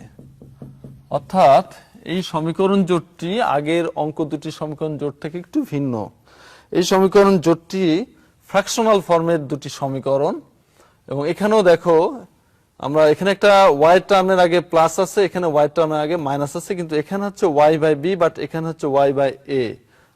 তাহলে অপনয়ন পদ্ধতি করতে হলে যে কোনো একটা চলককে সরিয়ে দিতে হবে, আর এই সরিয়ে দিতে হলে আমাদেরকে চলকটাকে অর্থাৎ চলক সম্বলিত টার্মসকে একই রকম তৈরি করতে হবে। তাহলে সেটা কিভাবে করা যেতে পারে, অর্থাৎ সেটা আমরা করে থাকি চলকের সাথে যেটা সহগ আছে, যেরকম এখানে দেখো y এর সহগ হচ্ছে 1/b বাট এই y এর সহগ হচ্ছে 1/a। তাহলে আমরা সমীকরণ 1 কে 1/a দ্বারা মাল্টিপ্লাই করব, গুণ করব, আর সমীকরণ 2 কে 1/b দ্বারা গুণ করে ফেলবো। তাহলে লিখে ফেলো শিক্ষার্থীরা, সমীকরণ 1 কে 1/a এবং সমীকরণ 2 কে 1/b দ্বারা গুণ করে যোগ করি, অর্থাৎ গুণ করার পরে দুটি সমীকরণ যোগ হবে। প্রথম সমীকরণকে 1/a দ্বারা গুণ করা মানে x/a² পাওয়া যাবে প্লাস y/ab পাওয়া যাবে, এখানে 2/a² পাওয়া যাবে প্লাস 1/ab পাওয়া যাবে। একইভাবে দ্বিতীয় সমীকরণকে আমরা 1/b দ্বারা গুণ করব, তার মানে এখানে হবে x/b² minus y/ab equal 2/b² minus 1/ab। এখন এই গুণ করার পরে সমীকরণ দুটিকে কি করতে বলা হয়েছে, যোগ করতে বলা হচ্ছে, অর্থাৎ অঙ্কটি সহজ হয়ে গিয়েছে। এখানে দেখো প্লাস y/ab, এখানে আছে মাইনাস y/ab, অর্থাৎ সমীকরণ জোট একই টার্ম সম্বলিত বিপরীত সাইন বিশিষ্ট। যেহেতু এটা যোগ করতে বলা হচ্ছে তাহলে এই দুটি কি হবে, অমিট হয়ে যাবে। তাহলে এখন সমীকরণটি এক চলক বিশিষ্ট সমীকরণে রূপান্তরিত হচ্ছে, যেখানে পাচ্ছি x/a² প্লাস x/b² ইকুয়াল, এখানেও দেখো কনস্ট্যান্ট অমিট হয়ে যাচ্ছে, 1/ab মাইনাস 1/ab, তাহলে এখানে কি হচ্ছে 2/a² প্লাস 2/b² পাচ্ছি। এখন এখানে আমরা কি করতে পারি, এখানে যদি আমরা x কমন নেই তাহলে ফলাফলটি কি পাবো, 1/a² প্লাস 1/b² পাবো। একইভাবে এখানে যদি আমরা 2 কমন নেই, এখানে কি পাবো 1/a² প্লাস 1/b²। তাহলে শিক্ষার্থীরা তোমরা খেয়াল করে দেখছো যে এই সমীকরণের এ পর্যায়ে x এর সাথে 1/a² প্লাস 1/b² গুণ আকারে আছে, ডান পাশে 2 এর সাথে 1/a² প্লাস 1/b² গুণ আকারে আছে। অর্থাৎ উভয় পক্ষকে যদি আমরা এখন 1/a² প্লাস 1/b² দ্বারা ভাগ করি তাহলে আমাদের ফলাফলটি কি হবে, ফলাফলটি হবে x = 2। তোমরা সাইড নোট আকারে লিখে দিবে, উভয় পক্ষকে 1/a² প্লাস 1/b² দ্বারা ভাগ করে নেই অথবা বিভক্ত করি। এখন x এর যে মানটা পেয়েছি, x এর মানটা আমরা সমীকরণ 1 অথবা 2 যে কোনো সমীকরণে বসাতে পারি। তো লিখে ফেলো x এর মান সমীকরণ একে বসিয়ে পাই। তাহলে সমীকরণ একে বসালে কি হতে পারে? এখানে হবে 2/a plus y/b equal 2/a plus 1/b পাওয়া যাচ্ছে। তাহলে আমরা y অংশটাকে রেখে বাকিটাকে ডান পাশে সরিয়ে দিব, মাইনাস 2/b। তাহলে এখানে দেখা যাচ্ছে মাইনাস 2/a, এখানে plus 2/a minus 2/a omit হয়ে যাচ্ছে। ফলাফলটি কি দাঁড়াচ্ছে? y/b equal 1/b। তার মানে কি হরের অংশে বোথ সাইডে b আছে, উভয় পক্ষকে b দ্বারা গুণ করে পাই। এটা লিখলে আমরা পরবর্তীতে কি পাচ্ছি? y সমান কি পাচ্ছি? 1। অর্থাৎ আমরা x এবং y এর মানটা পেয়ে গিয়েছি। তাহলে আমাদের সমাধানটি কি হবে? নির্ণেয় সমাধান, নির্ণেয়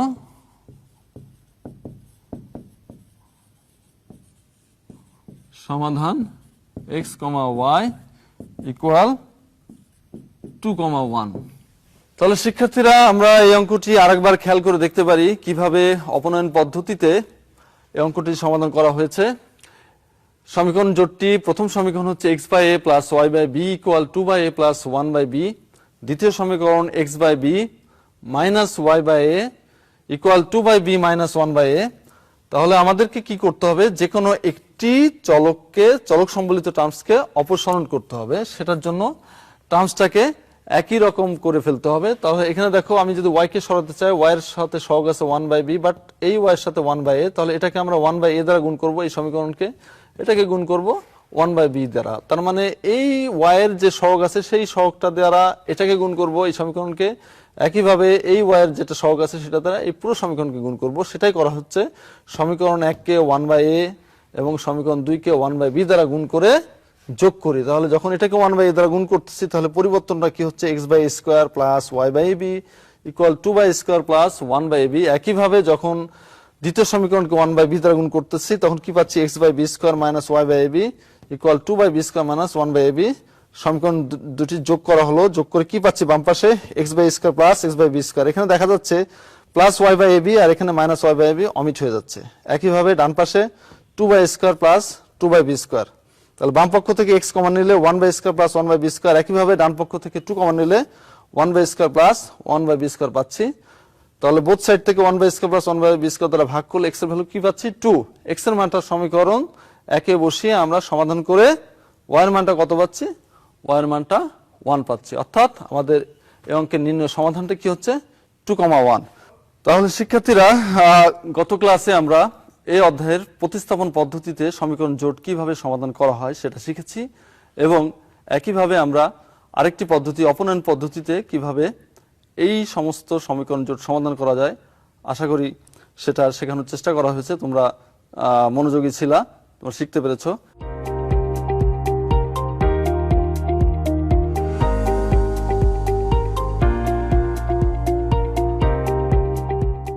এই মুহূর্তে আমি তোমাদেরকে অপনয়ন পদ্ধতিতে একটি হোমওয়ার্ক দিতে চাচ্ছি। তোমরা বাসায় এটা চেষ্টা করবে, আশা করি করতে পারবে।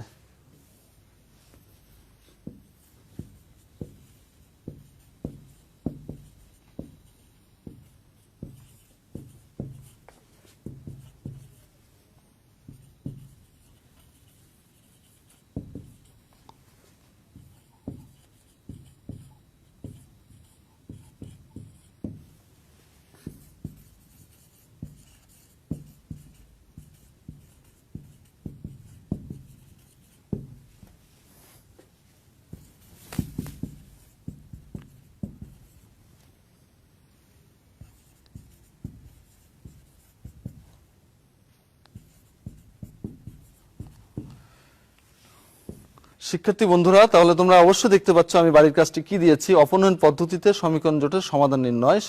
সমীকরণ x plus y equal a minus b এবং দ্বিতীয় সমীকরণটি x minus by equal a square plus b square. আশা করি দেখতে পাচ্ছ, তোমরা সুন্দর করে খাতায় তুলে নাও, এবং এই ধরনের সমস্যা তোমরা পাঠ্য বইতে আরো পাবে। তোমরা বাসায় বেশি বেশি করে প্র্যাকটিস করবে। যেহেতু তোমরা জেএসসি পরীক্ষার্থী, তোমাদের আরো বেশি মনোযোগী হওয়া উচিত, প্রতিটা অধ্যায় গুরুত্ব সহকারে দেখা উচিত। তোমরা এগুলো যদি যথাযথভাবে প্র্যাকটিস করো, তোমরা অনেক বেশি উপকৃত হবে।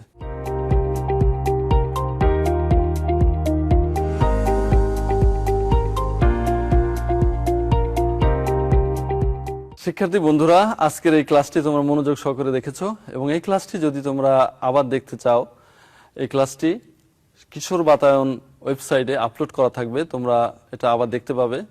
তোমরা এটা দেখে যদি তোমাদের কোনো প্রশ্ন থাকে অথবা কোনো মন্তব্য থাকে, তোমরা কমেন্টস বক্সে অবশ্যই প্রশ্ন রাখতে পারো। সে সমস্ত প্রশ্নের যথাযথ উত্তর দেওয়ার আমরা চেষ্টা করব এবং এই সংক্রান্ত এই অধ্যায়ে তোমাদের কিছু কুইজ দেওয়া থাকবে এখানে।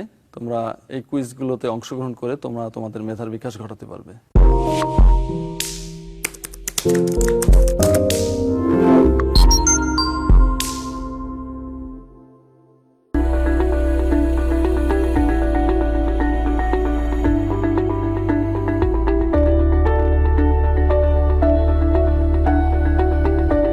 সুস্বাস্থ্য কামনা করে তোমার ধন্যবাদ জানিয়ে আজকের মতো এখানে শেষ করছি।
শিক্ষার্থী বন্ধুরা, আসসালামু আলাইকুম। আমার ঘরে আমার স্কুল অনুষ্ঠানে তোমাদের সুস্বাগতম। আমি মোহাম্মদ আব্দুল জলিল, নবম এবং দশম শ্রেণীর গণিত বই থেকে অধ্যায় 16 আজকে এক্সারসাইজ 16.2 থেকে কিছু অঙ্ক শিখব। এক্সারসাইজ 16.2 এটা লার্নিং আউটকাম হলো আমরা এখান থেকে ত্রিভুজ ক্ষেত্রের ক্ষেত্রফল, রম্বসের ক্ষেত্রফল, বর্গক্ষেত্রের ক্ষেত্রফল, সামন্তরিকের ক্ষেত্রফল এবং তার পেরিমিটার জানতে এবং পরিমাপ করতে পারবো। আমরা প্রথমে আসি চতুর্ভুজ। চতুর্ভুজ আমাদের 4 ধরনের আছে। এর মধ্যে আছে আয়তক্ষেত্র, বর্গক্ষেত্র। আয়তক্ষেত্রের ক্ষেত্রফল হলো লেন্থ ইন্টু ব্রেডথ, অর্থাৎ আয়তক্ষেত্রের ক্ষেত্রফলকে আমরা দৈর্ঘ্য ইন্টু প্রস্থ বলে থাকি আর কি। এবং আয়তক্ষেত্রের কর্ণের দৈর্ঘ্য, কর্ণ মানে হলো ডায়াগোনাল, এটার দৈর্ঘ্য হলো √L² প্লাস B²। এরপর আমরা যে বর্গক্ষেত্র করছি, বর্গক্ষেত্র হলো যে চতুর্ভুজের 4টা বাহুই সমান থাকে আর কি, তাকে বর্গক্ষেত্র বলে এবং এর প্রত্যেকটা কোণও সমকোণ হয়। এর ক্ষেত্রফল হবে A into A, that is A²। এবং প্রতিটি কর্ণের দৈর্ঘ্য হবে √A² plus A²। L² plus B² এর জায়গায় যদি আমরা A এবং A লিখি তাহলে আসবে √A² plus A², that is √2A²। তার মানে এটা আসতেছে √2A। আরেক ধরনের চতুর্ভুজ আছে আমাদের সামন্তরিক এবং রম্বস। সামন্তরিকের ক্ষেত্রফল, এটাকে বেস ইন্টু হাইট বলতে পারি আমরা, অর্থাৎ ভূমি গুণন উচ্চতা, অথবা এটার আরেকটা ফর্মুলা হলো half into product of diagonals, that is half into D1 into D2। Rhombus এবং সামন্তরিকের ক্ষেত্রফল দুইটাই আমরা একই ফর্মুলায় ইউজ করতে পারি। এটা একই জিনিস, ক্ষেত্রফল হবে বেস ইন্টু হাইট। রম্বস হলো 4টা বাহু সমান, আর সামন্তরিক হলো অপোজিট বাহুগুলা সমান থাকে আর কি, অর্থাৎ বিপরীত বাহুগুলা সমান এবং সমান্তরাল থাকে। তাহলে রম্বসের ক্ষেত্রফল হবে বেস ইন্টু হাইট অথবা half into D1 into D2, half into কর্ণদ্বয়ের গুণফল। এরপর আমরা ট্রাপিজিয়াম। ট্রাপিজিয়াম কাকে বলা হয় অ্যাকচুয়ালি? ট্রাপিজিয়াম হলো দুইটা সাইড প্যারালাল থাকবে, but all sides will be unequal, এবং দুইটা নন প্যারালাল সাইড হবে আর কি, অর্থাৎ দুইটা সমান্তরাল বাহু থাকবে এবং দুইটা অসমান্তরাল বাহু থাকবে। এই ট্রাপিজিয়ামের ক্ষেত্রফল হলো হাফ ইন্টু সমান্তরাল বাহুদ্বয়ের যোগফল ইন্টু তাদের ভিতরে দূরত্ব বা উচ্চতা বলা হয় আর কি। তাহলে সামান্তরিকের ট্রাপিজিয়ামের ক্ষেত্রফল হবে হাফ ইন্টু এ প্লাস বি ইন্টু হাইট। সুষম বহুভুজ, একে রেগুলার পলিগন বলা হয়। সুষম বহুভুজ হবে যে বহুভুজের সকল বাহুই সমান থাকবে। আমরা এখানে ফিগার আঁকে দেখাইছি, সব বাহুগুলো সমান আছে আর কি। এটা ওটাকে বলা হয় সেন্টার, কেন্দ্র। ওর থেকে এটা যে কোনো একটা ভার্টেক্স বা যে কোনো একটা শীর্ষবিন্দুর যে দূরত্ব থাকে এটাকে আমরা এ দ্বারা ডিনোট করি। সুষম বাহুভুজের ক্ষেত্রফল হবে n²/4 cot 180 degree by n, যেখানে n হবে বাহুর সংখ্যা, অর্থাৎ কয়টা বাহু আছে। যেমন এখানে আমাদের 6টা বাহু আছে, এই 6টা বাহু থাকলে আমাদের n এর পরিবর্তে 6 বসাবো। এবং এ মানে হলো কেন্দ্র থেকে শীর্ষবিন্দুর দূরত্ব, অর্থাৎ distance from the centre to the vertex. তাহলে সেন্টার থেকে ভার্টেক্সের ডিস্টেন্স যদি a হয় এবং cot 180 ডিগ্রি বাই n, এটা দ্বারা আমরা যে কোনো রেগুলার পলিগনের ক্ষেত্রফল বের করতে পারবো। 16.2 একটু বড় চ্যাপ্টার এবং এখান থেকে বেশ ইম্পর্টেন্ট অঙ্ক আছে। আমরা যদি 16.2 এর 2 নম্বর অঙ্কে আসি আর কি। একটি জমির দৈর্ঘ্য 80 মিটার, প্রস্থ 60 মিটার। ওই জমির মাঝে একটা পুকুর খনন করা হলো। যদি পুকুরের প্রত্যেক পাড়ের বিস্তার 4 মিটার হয় তবে পুকুর পাড়ের ক্ষেত্রফল কত? আমরা এখানে ফিগারটাকে দেখাইছি, এটা একটা জমি আছে আর কি। এই ল্যান্ডের ভিতরে এর লেন্থ হলো 80 মিটার, ব্রেডথ হলো আমাদের 60 মিটার। এটা একটা পার আছে, 4 সাইডে 4 মিটার করে আছে আর কি। তারপর বন্ধুরা আমরা অঙ্কটা এখন বোর্ডে সলভ করি। বন্ধুরা আমরা 16.2 এর 2 নম্বর অঙ্কে আসছি আর কি। আমি কোশ্চেনটা আবার বলছি। একটি জমির দৈর্ঘ্য ছিল 80 মিটার এবং প্রস্থ 60 মিটার, এবং এই জমির ভিতরে একটা পুকুর খনন করেছি এবং পুকুরের বিস্তার হলো মানে ওয়াইডথ অফ দা পন্ড, এটার বিস্তার ছিল হলো 4 মিটার। সেই ক্ষেত্রে আমাদের বলেছে আর কি যে পুকুর পাড়ের যে ক্ষেত্রফল আছে সেই পুকুর পাড়ের ক্ষেত্রফলটা আমাদেরকে বের করতে হবে। তাহলে আমরা এখান থেকে লিখতে পারি পাড় সহ পুকুরের ক্ষেত্রফল, পাড় সহ পুকুরের ক্ষেত্রফল। আমরা এটা একটা আয়তাকার ক্ষেত্র আর কি পুকুর, তাহলে পাড় সহ পুকুরের ক্ষেত্রফল, আয়তক্ষেত্রের ক্ষেত্রফল আমরা জানি কি লেন্থ ইন্টু ব্রেডথ, অর্থাৎ দৈর্ঘ্য গুণন প্রস্থ। তাহলে এটার ক্ষেত্রফল হবে 80 মিটার ইন্টু 60 মিটার। এটা যদি আমরা মাল্টিপ্লাই করি তাহলে এটার মান হবে 4800 স্কয়ার মিটার। এটা হলো পাড় সহ, অর্থাৎ পুরাটার ক্ষেত্রফল আমরা বের করেছি আর কি। এখন পাড় বাদে পুকুরের দৈর্ঘ্যটা আমাদের কত হবে? পাড় বাদে পুকুরের দৈর্ঘ্য, পাড় বাদে পুকুরের দৈর্ঘ্য হবে আমাদের, পাড় বাদে আসতেছে আমাদের 80 - 4 অর্থাৎ এখান থেকে এইটুকু আমার 4 মিটার বাদ যাবে, এখান থেকে এইটুকু 4 মিটার বাদ যাচ্ছে। তার মানে এটার মান আসতেছে আমাদের 72 মিটার। পাড় বাদে পুকুরের প্রস্থ, তাহলে পাড় বাদে পুকুরের প্রস্থ হবে, পুকুরের পাড় সহ ছিল 60 মিটার। এই 60 মিটার থেকে এই পাশ থেকে আমাদের 4 মিটার বাদ যাচ্ছে, এই পাশ থেকে 4 মিটার বাদ যাবে। তাহলে 4 - 4, 4 × 2 লিখতে পারো, তোমাদের বোঝার জন্য আমি দুইবার লিখেছি আর কি। এটা হলো 52 মিটার। তাহলে পাড় সহ পুকুরের দৈর্ঘ্য হলো আমাদের কত?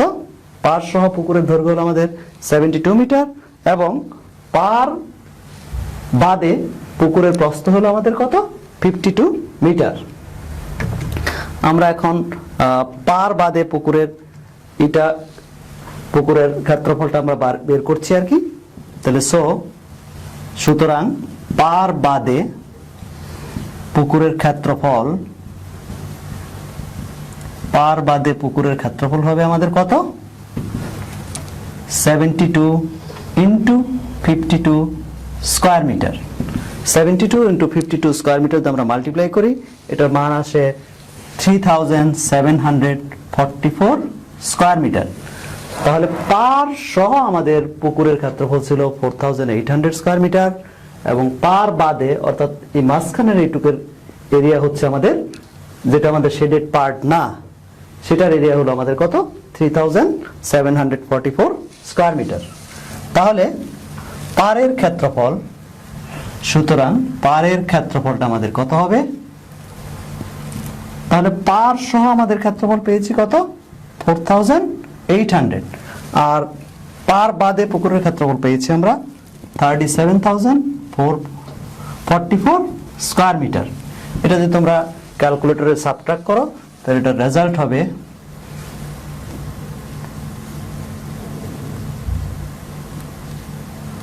1056 স্কয়ার মিটার। তাহলে সুতরাং পাড়ের ক্ষেত্রফল হলো আমাদের, পাড়ের ক্ষেত্রফল হচ্ছে আমাদের কত 1056 স্কয়ার মিটার। এটা অ্যান্সার লিখে দিতে পারি আমরা, আলাদা করে অ্যান্সার না লিখলেও কোনো নাম্বার কাটা যায় না এবং কোনো সমস্যাও নেই। আমরা এখন 16.2 9 নম্বর অঙ্কটায় আসি। 9 নম্বর অঙ্কের কোশ্চেনটা আছে আমাদের, একটি সামন্তরিকের বাহুর দৈর্ঘ্য 30 সেন্টিমিটার ও 26 সেন্টিমিটার ও ক্ষুদ্রতম কর্ণটি 28 সেন্টিমিটার হলে অপর কর্ণের দৈর্ঘ্য কত? তাহলে এখানে আমরা এবিসিটি একটা সামন্তরিক ধরে নিয়েছি আর কি। দুটা বাহু দেওয়া আছে, আমরা বড় বাহুটা 30 সেন্টিমিটার ধরেছি আর একটা বাহু ধরেছি 26 সেন্টিমিটার, এবং এটা স্মলেস্ট ডায়াগোনাল অর্থাৎ ক্ষুদ্রতম কর্ণ এসিটাকে ধরেছি আমরা 28 সেন্টিমিটার। এখন আমরা লার্জেস্ট ডায়াগোনাল অথবা বিডি কর্ণের দৈর্ঘ্যটা আমরা বের করব, এটাকে আমরা D2 দ্বারা ডিনোট করেছি। এরপর চলো বন্ধুরা আমরা বোর্ডে অঙ্কটা সলভ করি। বন্ধুরা এখন আমরা 16.2 এক্সারসাইজের 9 নম্বর অঙ্কটার সমাধান করছি আর কি। 9 নম্বর অঙ্কটার কোশ্চেনটা ছিল আমাদের, একটি সামন্তরিকের বাহুর দৈর্ঘ্য যথাক্রমে 30 সেন্টিমিটার এবং 26 সেন্টিমিটার এবং ক্ষুদ্রতম কর্ণটি 28 সেন্টিমিটার হলে আমাদের বাকি যে কর্ণটা আছে সেটা দৈর্ঘ্য নির্ণয় করতে হবে। তার বাকি কর্ণের দৈর্ঘ্য যদি আমরা নির্ণয় করতে চাই, তাহলে আমি যদি এই সামন্তরিকটার ক্ষেত্রফল বের করতে পারি, তাহলে সামন্তরিকের ক্ষেত্রফল হলো আমাদের কি half into D1 into D2। তাহলে সেই ক্ষেত্রে আমাদের D1 দেওয়া আছে 28, তাহলে আমরা ইজিলি D2 পাবো। তা আমরা জানি যে সামন্তরিকের কর্ণদ্বয় সামন্তরিককে দুইটা, যে কোনো একটা কর্ণ সামন্তরিককে দুইটা সমান ত্রিভুজে বিভক্ত করে। তাহলে সেই ক্ষেত্রে আমরা এই ট্রায়াঙ্গেলটার এরিয়া বের করে নিতে পারি। ট্রায়াঙ্গেল এডিসি যদি এরিয়া বের করতে পারি, ট্রায়াঙ্গেল এডিসিটা আমাদের কোন ধরনের ট্রায়াঙ্গেল? একটা সাইড 26, একটা সাইড 28, একটা সাইড 30 সেন্টিমিটার। তাহলে এইটা ট্রায়াঙ্গেলটা হবে স্ক্যালিন ট্রায়াঙ্গেল বা বিষমবাহু ত্রিভুজ। তাহলে বিষমবাহু ত্রিভুজের ক্ষেত্রফলের ফর্মুলাটা আমাদের কি? ধরা যাক এবিসিডি একটা সামন্তরিক, ধরা যাক এবিসিডি একটি সামন্তরিক, এটা আমরা ধরে নিয়েছি।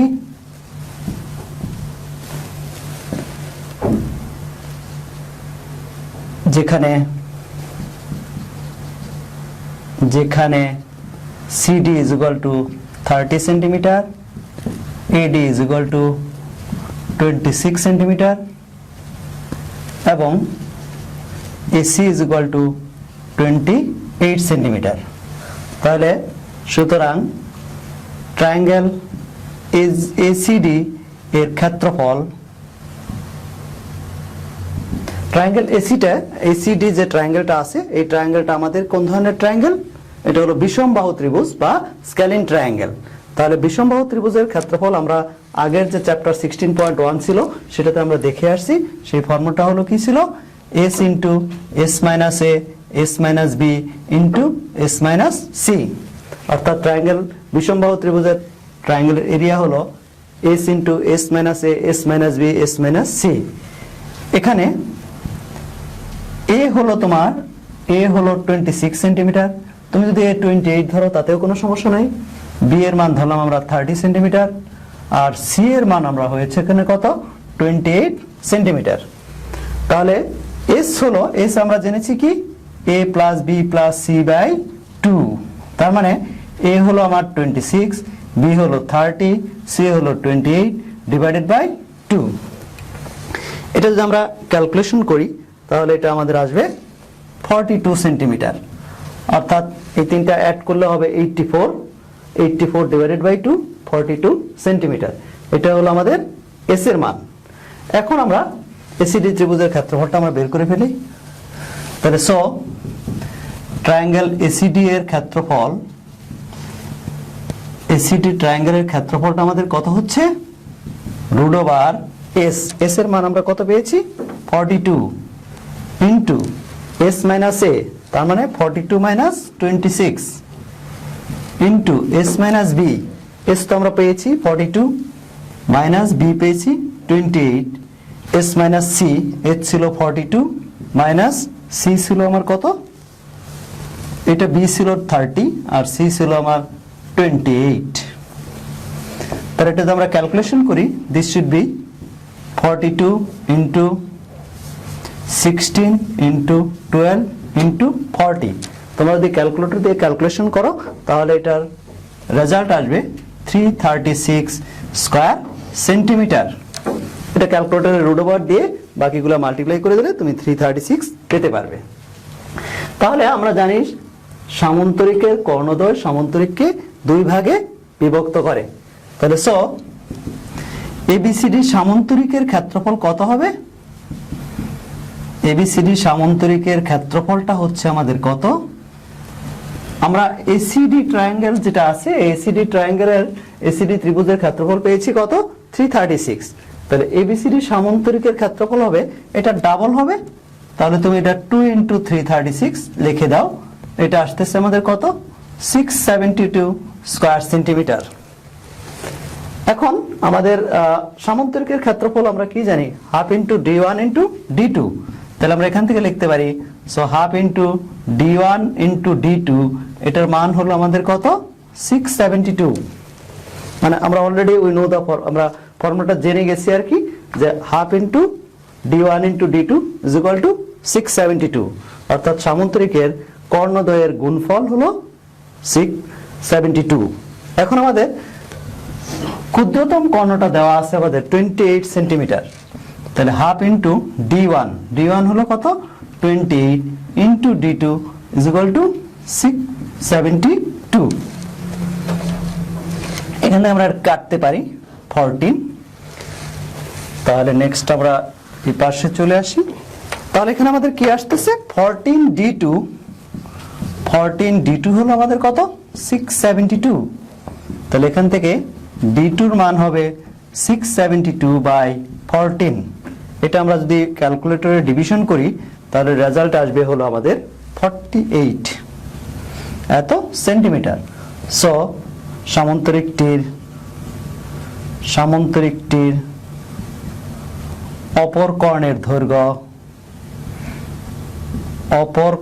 দৈর্ঘ্য is equal to 48 centimetre answer. তাহলে এখানে আমরা কি করলাম, যে আমরা ফার্স্টেই কনসিডার করে নিয়েছি এবিসিডি একটা সামান্তরিক। এবিসিডি যখন সামান্তরিক ছিল সেই সামান্তরিকের আমাদের দুইটা সাইড দেওয়া ছিল 30 সেন্টিমিটার এবং 26 সেন্টিমিটার, এবং একটা ডায়াগোনাল দেওয়া ছিল 28 সেন্টিমিটার। সেই ক্ষেত্রে আমাদের অন্য আরেকটা ডায়াগোনাল যে আছে, অন্য একটা কর্ণ যে আছে, সেই কর্ণটার মান বের করতে বলেছে। তাহলে ফার্স্টে আমরা যে কাজটা করেছি সেটা হলো এটা একটা বিষমবাহু ত্রিভুজ, এই বিষমবাহু ত্রিভুজের ক্ষেত্রফল বের করেছি। এই বিষমবাহু ত্রিভুজের ক্ষেত্রফল বের করে এই পুরা সামান্তরিকটার ক্ষেত্রফল এই ত্রিভুজের ডাবল, কারণ কর্ণদ্বয় সামান্তরিককে দুই ভাগে ভাগ করে। তারপরে আমরা সামান্তরিকের ক্ষেত্রফলের ফর্মুলাটা ইউজ করে দিয়েছি half into d1 into d2। এখন d1 এর মান আমার দেওয়া ছিল 28, এটা বসাই দিয়েছি, তারপরে আমার d2 মান চলে আসছে।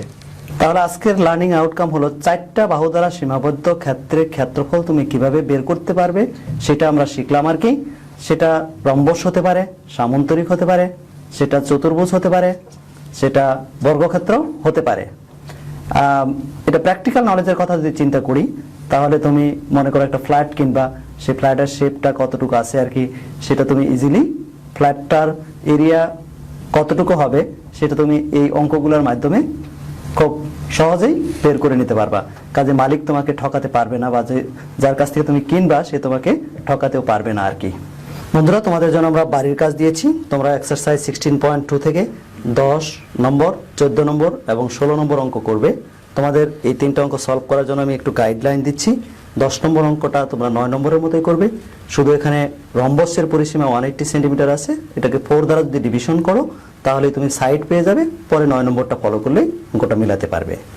এরপরে 14 নম্বর অঙ্ক, এটা একটা ক্রিয়েটিভ কোশ্চেন। আমরা যে 2 নম্বর অঙ্ক করেছি এই 2 নম্বর অঙ্কের সাথে হুবহু তুমি এটা মিলাতে পারবে। 16 নম্বর অঙ্কের জন্য আমরা যে ফর্মুলাগুলো দিয়েছি এই ফর্মুলাগুলো তোমরা ইউজ করে এই যে শেপগুলো আছে, ডিফারেন্ট কাইন্ড শেপ এখানে আছে, ট্রাপিজিয়াম আছে, রেক্টেঙ্গেল আছে, এই শেপগুলো ইউজ করে তুমি ফর্মুলাগুলো ইউজ করে এই শেপগুলোর ক্ষেত্রফল বের করতে পারবে আর কি। তোমরা এই প্রোগ্রামটা আবার ইউটিউব চ্যানেল অথবা ফেসবুক চ্যানেলেও যদি দেখতে চাও দেখতে পারবে আর কি। এবং তোমাদের যদি কোনো মতামত থাকে আমাদের ইমেইলে যোগাযোগ করতে পারবে অথবা আমাদেরকে মেইল করতে পারবে। ধন্যবাদ বন্ধুরা।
প্রিয় শিক্ষার্থী, তোমাদেরকে আমন্ত্রণ জানাচ্ছি আমার ঘরে আমার স্কুল অনুষ্ঠানে। আমি মোহাম্মদ গোলাম মোর্শেদ। তোমাদেরকে আজকে আলোচনা করব নবম শ্রেণীর হিসাব বিজ্ঞান বইয়ের 3য় অধ্যায়ের দুতরফা দাখিলা পদ্ধতি। এই পাঠে তোমরা যা শিখবে তা হলো হিসাবের ডেবিট ক্রেডিট নির্ণয়ের পদ্ধতি। প্রত্যেকটি লেনদেনে দুইটা পক্ষ থাকে, সেই পক্ষ দুইটা কখন ডেবিট হবে কখন ক্রেডিট হবে এই পদ্ধতিগুলো আমরা আজকে জানব। তো এর আগের অধ্যায়ে পাঠে আমরা শিখেছি যে একটি হিসাব কখন ডেবিট হয় কখন ক্রেডিট হয়। আমরা সেই বিষয়গুলো নিয়ে একটু আলোচনা করে এবং হিসাবের যে সমীকরণটি আছে হিসাব সমীকরণ, সেই সমীকরণটি নিয়ে আমরা সামান্য একটু আলোচনা করে আমরা কিছু লেনদেন নিয়ে আলোচনা করব যা ডেবিট ক্রেডিট কিভাবে নির্ণয় করা হয়। তো আমরা আজকে দেখব যে হিসাবের ডেবিট ক্রেডিট নির্ণয়ের কিছু নিয়মাবলী। যেমন 1 নম্বরে সম্পদ,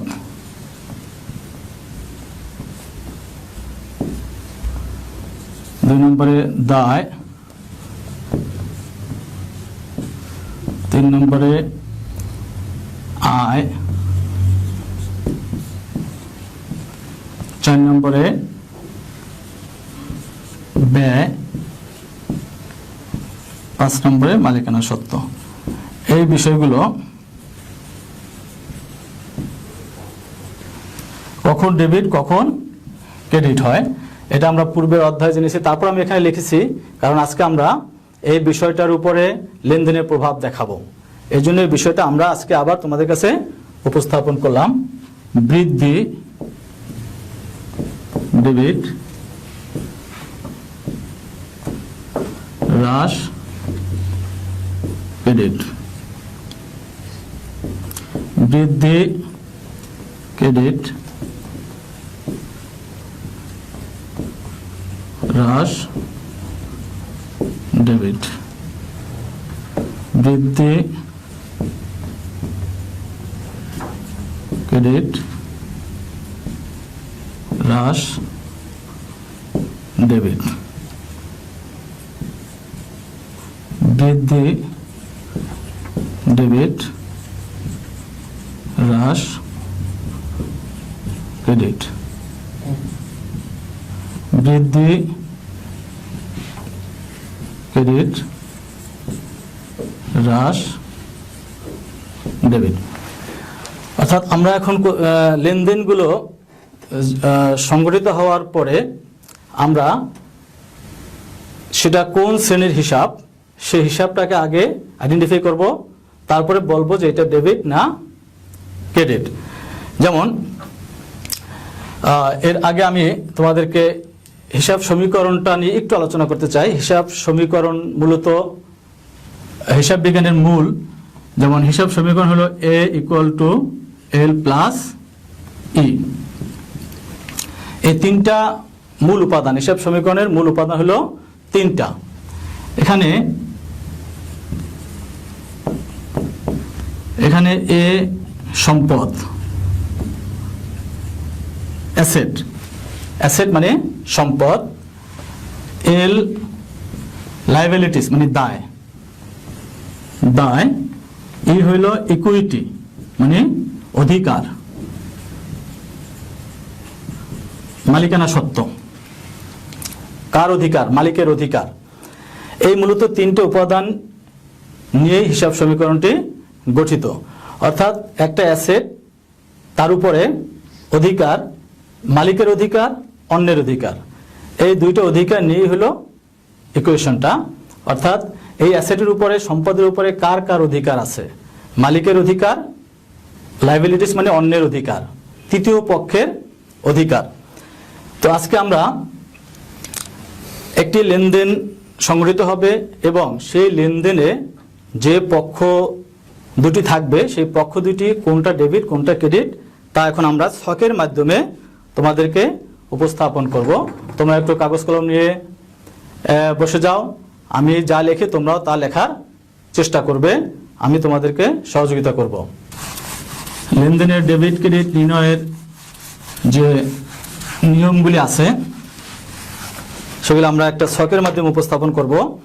দেখো, কিছু লেনদেন আমরা বলবো, মুখে বলবো এবং সেগুলোকে এখানে উপস্থাপন করব, কোনটা ডেবিট কোনটা ক্রেডিট, ডেবিট ক্রেডিট আকারে। এখানে করার জন্য আমরা একটা ছক তৈরি করব, একটি ছক তৈরি করব এভাবে।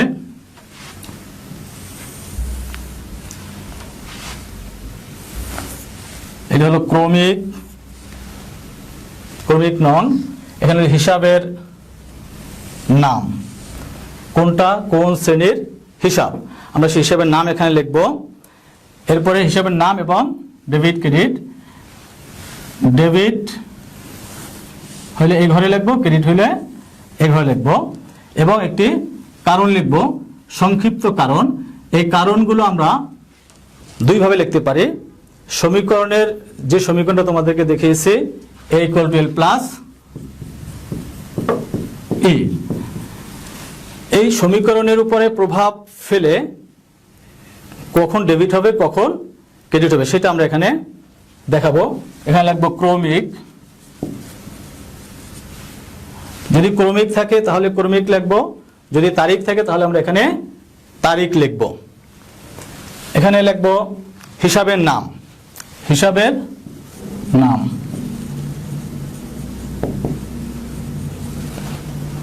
এরপর এখানে ডেবিট, এখানে ক্রেডিট, এখানে কারণ। এভাবে আমরা একটি ছক তৈরি করব এবং এই ছকে আমরা লেনদেনের ডেবিট ক্রেডিট কিভাবে নির্ণয় করে তা শিখে নেব। যেমন আমি একটি লেনদেন বলে, জনাব রহমান 50,000 টাকা নিয়ে ব্যবসা শুরু করলো, এটা একটি লেনদেন। জনাব রহমান 50,000 টাকা নিয়ে ব্যবসা শুরু করলো, এটা একটি লেনদেন। এই লেনদেনে দুইটা পক্ষ আছে, সেই পক্ষ দুইটাকে আগে চিহ্নিত করতে হবে। এখানে দুইটা পক্ষ, এক পক্ষ জনাব রহমান ব্যবসায় 50,000 টাকা বিনিয়োগ করছেন, অপর পক্ষ ব্যবসা রহমানের কাছ থেকে 50,000 টাকা মূলধন হিসাবে গ্রহণ করছে। তাহলে এখানে দুইটা পক্ষ, একটা পক্ষ হইল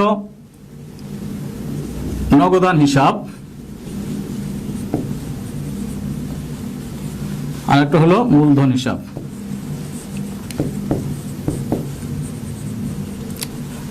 নগদান হিসাব এবং মূলধন হিসাব, অর্থাৎ জনাব রহমান ব্যবসায় নগদ অর্থ প্রদান করছে, সো নগদ টাকা বৃদ্ধি পেয়েছে, এই জন্য এটা একটা পক্ষ। অপরদিকে জনাব রহমান ব্যবসায় মূলধন বিনিয়োগ করছে, তার মূলধন বিনিয়োগ হয়েছে, এই জন্য এটা আর একটা পক্ষ। এখন কোশ্চেন হলো কোনটা ডেবিট কোনটা ক্রেডিট। এখানে নগদান হিসাব ডেবিট হবে, কেন ডেবিট হবে? এখানে ক্রেডিট হবে। নগদান হিসাব ডেবিট, মূলধন হিসাব ক্রেডিট, কারণ নগদ টাকা ব্যবসায় বৃদ্ধি পেয়েছে। নগদ টাকা হলো সম্পদ, অ্যাসেট এ বৃদ্ধি পেয়েছে, যার কারণে নগদান হিসাব ডেবিট। অপরদিকে মালিকানা সত্ত্ব, অর্থাৎ মূলধন ব্যবসায় দেওয়ার ফলে বৃদ্ধি পেয়েছে, মালিকানা সত্ত্ব বৃদ্ধি পেয়েছে। সো আমরা আগেই জেনেছি যে মালিকানা সত্ত্ব বৃদ্ধি পেলে হয় ক্রেডিট, এখানে মালিকানা সত্ত্ব বৃদ্ধি পেয়েছে, এই জন্য এটা ক্রেডিট। এখানে আমরা সংক্ষিপ্ত কারণ লিখবো এরকমের, এ বৃদ্ধি, বৃদ্ধি। তোমাদেরকে মনে রাখতে হবে যে সমীকরণ অলওয়েজ ইকুয়াল, সমীকরণ ইকুয়াল হবে। যদি ইকুয়াল না হয় তাহলে কোনো অবস্থাতে এটা লেনদেন বলে গণ্য হবে না। তাহলে এখানে নগদ এটা বাড়ছে, বাড়ছে, অপরদিকে মালিকানা সত্ত্ব বাড়ছে, তাতে করে আমাদের ইকুয়েশন ঠিক আছে। সো এটা একটি লেনদেন। আমি যদি আরেকটি লেনদেন সম্পর্কে বলতে চাই যে অফিসের ভাড়া প্রদান করা হলো, এটা একটি লেনদেন। অফিস ভাড়া পরিশোধ করা হলো, এটা একটি লেনদেন। এই লেনদেনে দুইটি পক্ষ আছে। এক পক্ষ ভাড়া দিছে, আর এক পক্ষ ভাড়া পাইছে। সো যে পক্ষ ভাড়া দিছে তার জন্য এটা একটি ব্যয়, অর্থাৎ ভাড়া প্রদান করছে, অফিস ভাড়া প্রদান করছে, এটা একটি ব্যয়। এখানে ভাড়া হিসাব,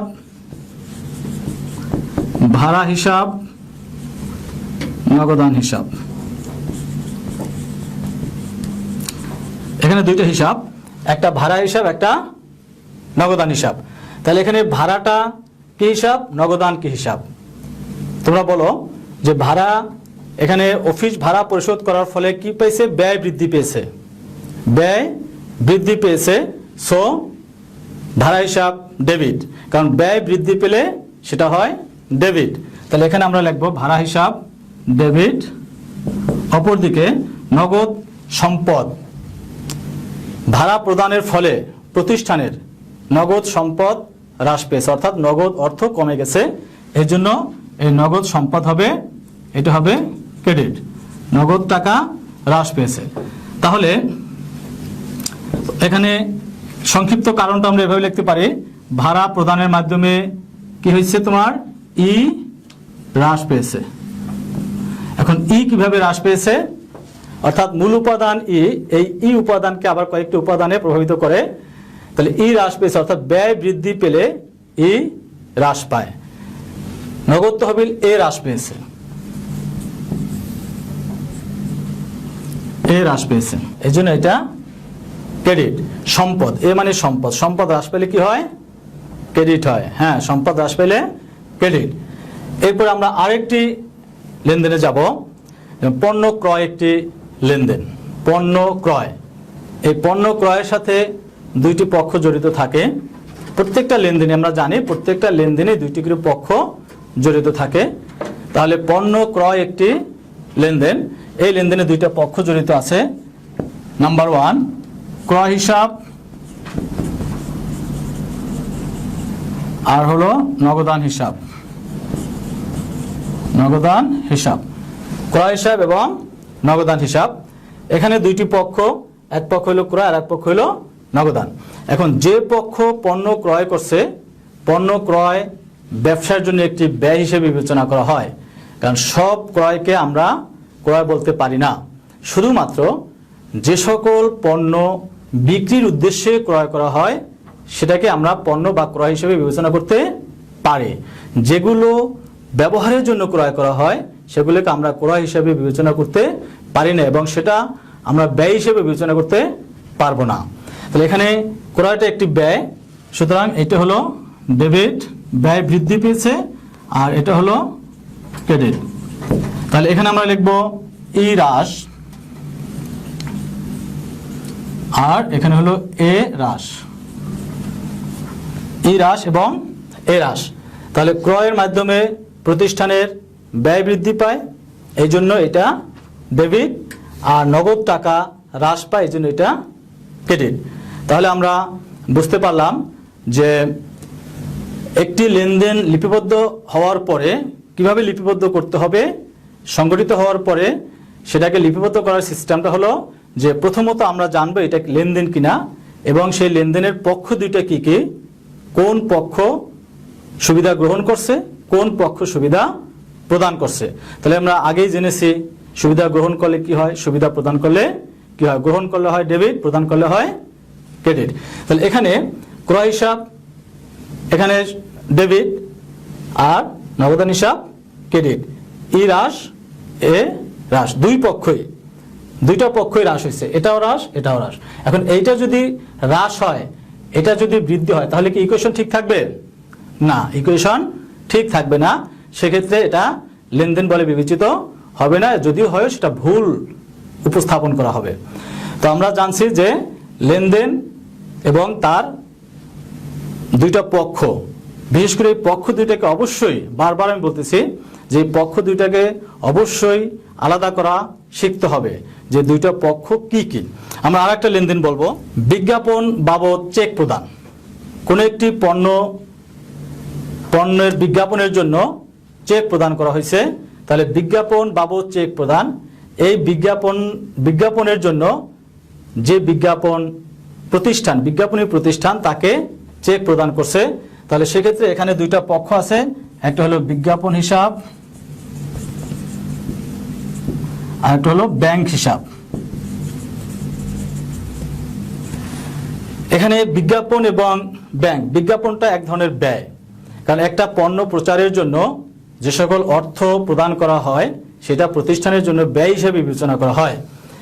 আর এখানে নগদ টাকা, নগদ শব্দটা এখানে আসে নাই, কারণ সে নগদ অর্থ প্রদান করে নাই, সে প্রদান করছে কি, চেক। তাহলে চেক, তার মানে কি এই টাকাটা তার ক্যাশ থেকে না গিয়ে তার ব্যাংক থেকে মাইনাস হয়ে যাবে। এই জন্য বিজ্ঞাপনটা ব্যয়, এটা বৃদ্ধি পাইছে, এটা হলো ডেবিট। আর ব্যাংক, তার ব্যাংকের টাকা হ্রাস পাইছে, ব্যাংক হলো সম্পদ, ব্যাংক ব্যালেন্স তার জন্য সম্পদ, তাহলে ব্যাংক ব্যালেন্স কমে গেছে, এই জন্য এটা হবে ক্রেডিট। এখানে আমরা লিখব বিজ্ঞাপনের মাধ্যমে ব্যয় বৃদ্ধি পেয়েছে, ব্যয় বৃদ্ধি পাওয়া মানে এই হ্রাস পাওয়া, এখানে হ্রাস, আর অপর দিকে এ হ্রাস পেয়েছে। তাহলে আমরা চারটা লেনদেন আমরা জানলাম। এই চারটা লেনদেন থেকে আমরা পক্ষ, চারটা লেনদেন আটটা পক্ষ, এই আটটা পক্ষকে আমরা আলাদা করতে শিখছি প্রথমত। তারপরে আমরা দেখছি যে কোনটা ডেবিট কোনটা ক্রেডিট, কেন ডেবিট হয়েছে কেন ক্রেডিট হয়েছে, এগুলো আমরা জানতে পেরেছি।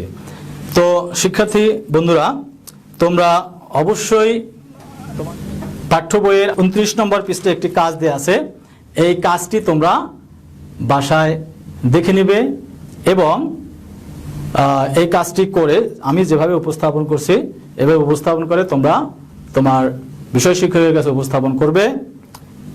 আশা করি তোমাদেরকে যতটুকু বুঝিয়েছি তোমরা বোঝার চেষ্টা করেছো। তো ভালো থাকো, আবার তোমাদের সাথে পরবর্তী ক্লাসে দেখা হবে, এবং তোমরা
Hello, my dear students. How are you all? Hope you are keeping well by the grace of Almighty Allah. I am also well. Dear students, you know this is a very crucial time for us as the whole world is infected with a deadly virus called corona or COVID-19 today. All schools in our country are closed in order to avoid the transmission of this fatal virus. That is why our government has taken a decision to continue your classes through Sangsad Bangladesh television. I welcome you all to Amar Gore Amar School program. Today I am going to teach you a lesson from class 9 and 10 English for today, English first paper. So take your book out of the bag and sit in front of the TV set. I hope you will enjoy the class with full attention. Dear students, in our previous two classes, we read about renewable energy sources. Can you remember what the lesson titles were? Okay, right, you are absolutely right. They were renewable energy sources 1 and renewable energy sources 2. Today we will have more discussions on the aforesaid topic.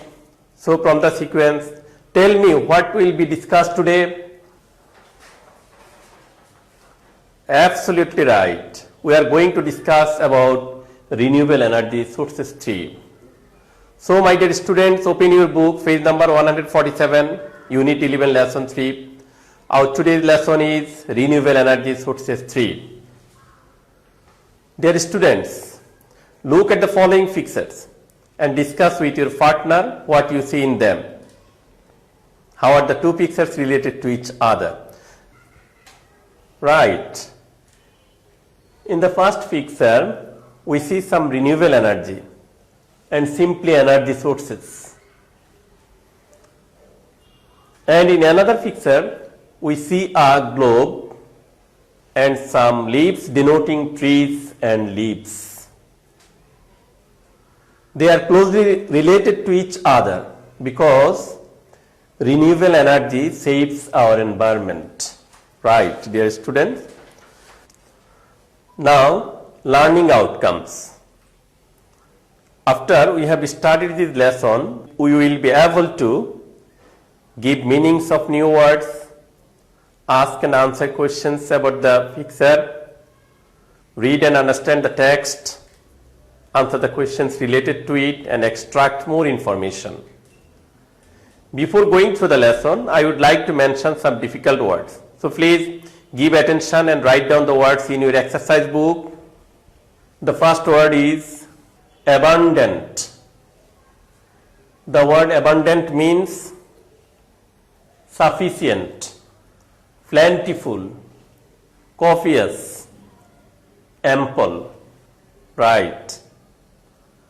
Next, constantly. Constantly means continuously, incessantly, continually. Evaporate. The word evaporate means vaporize, volatilize, fly off in vapor. Eventually. Eventually means finally, ultimately, consequently. Impact. Impact means effect. Molten. Molten means melted or coming into liquid condition. Pose means create or generate.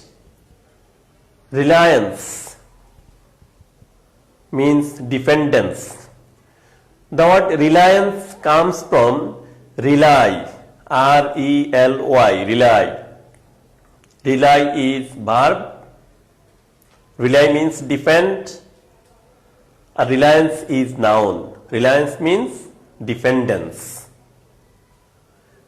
Renewable means reusable, replaceable, or capable of being renewed. Replenish. Replenish means restock, refill, or reload. Tremendous.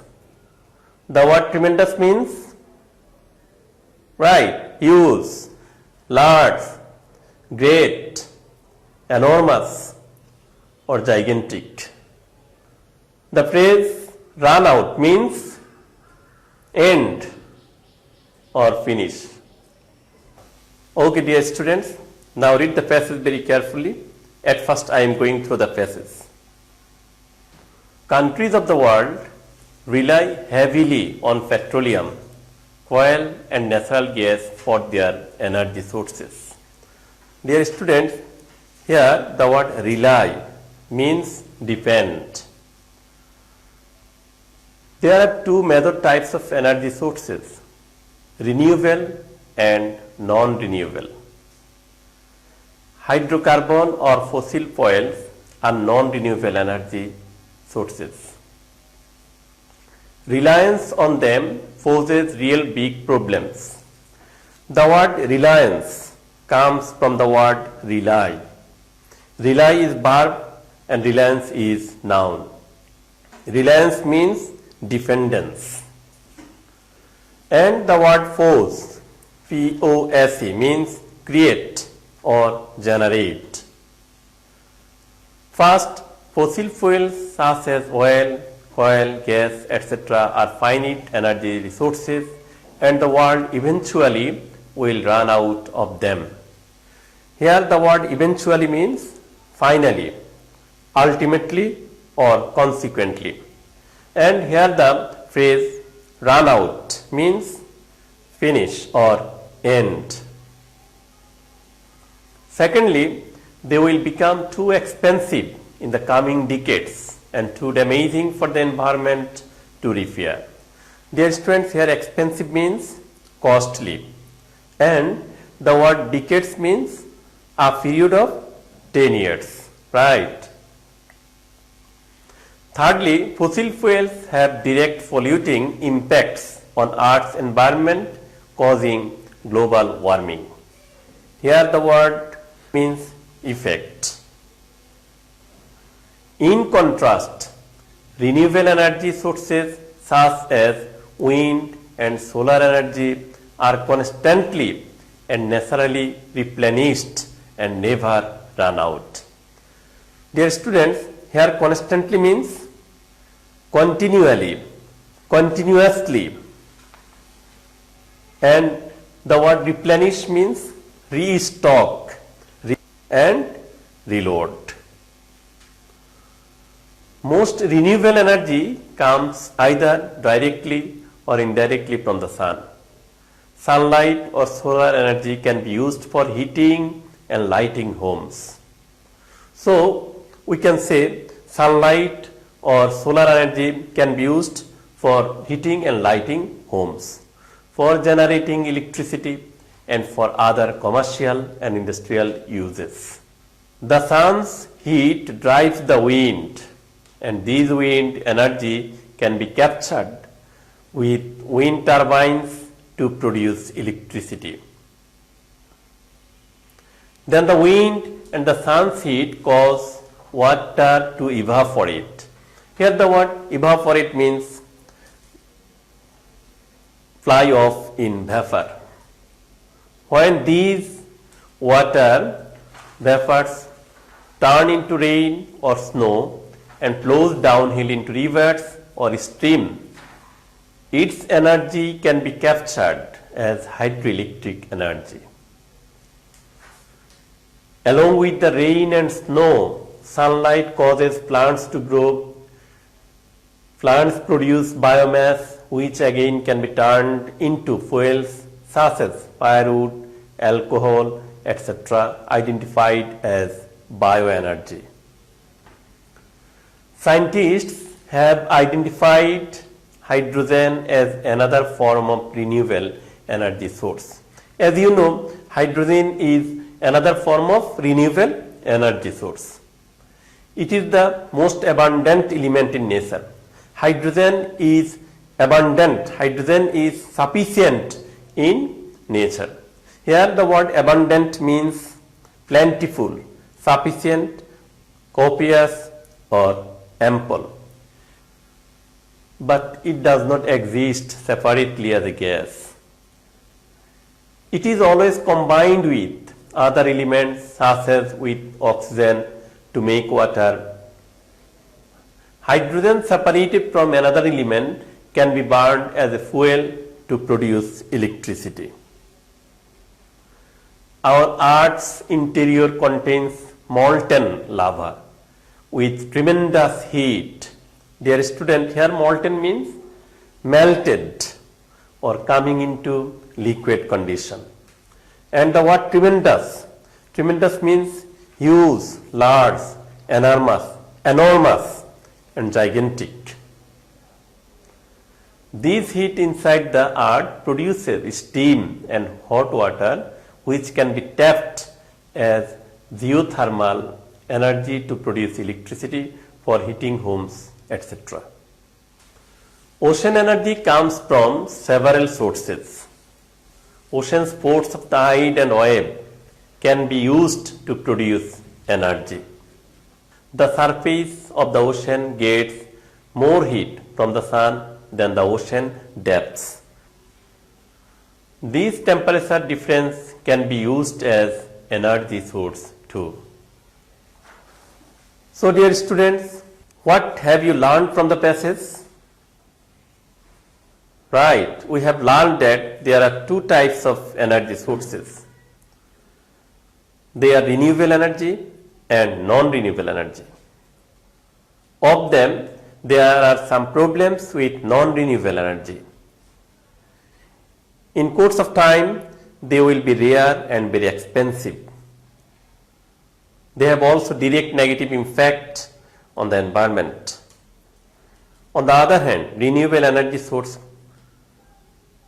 is constant and never runs out. Most renewable energy comes either directly or indirectly from the sun. They can be replenished. They are not harmful to the environment and they are not as expensive as the fossil fuels. I completely support the idea that we should use renewable energy as alternative to fossil fuels in order to save the environment. Because owing to excessive use of fossil fuels, the concentration of carbon dioxide has increased greatly and consequently world temperature has risen to a great extent.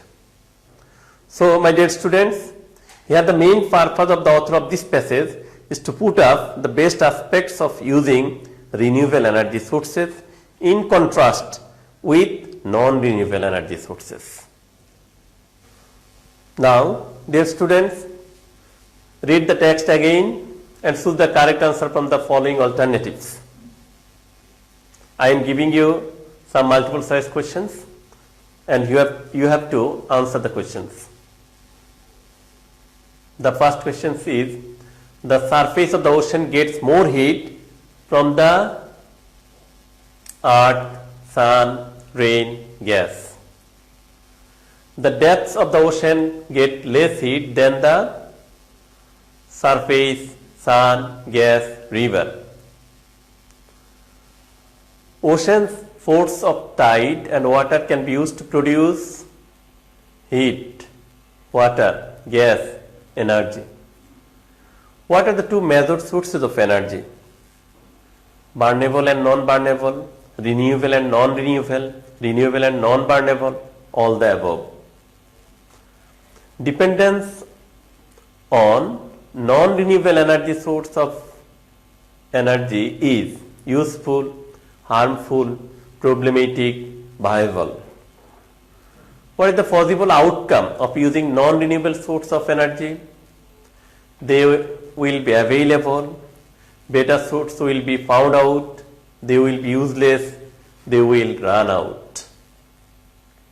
Which source of energy may cause global warming?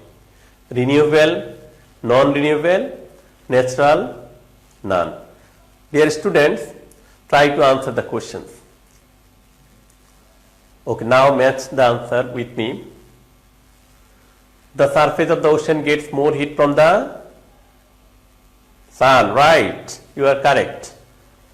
The depths of the ocean gets less heat than the, oh yes, surface.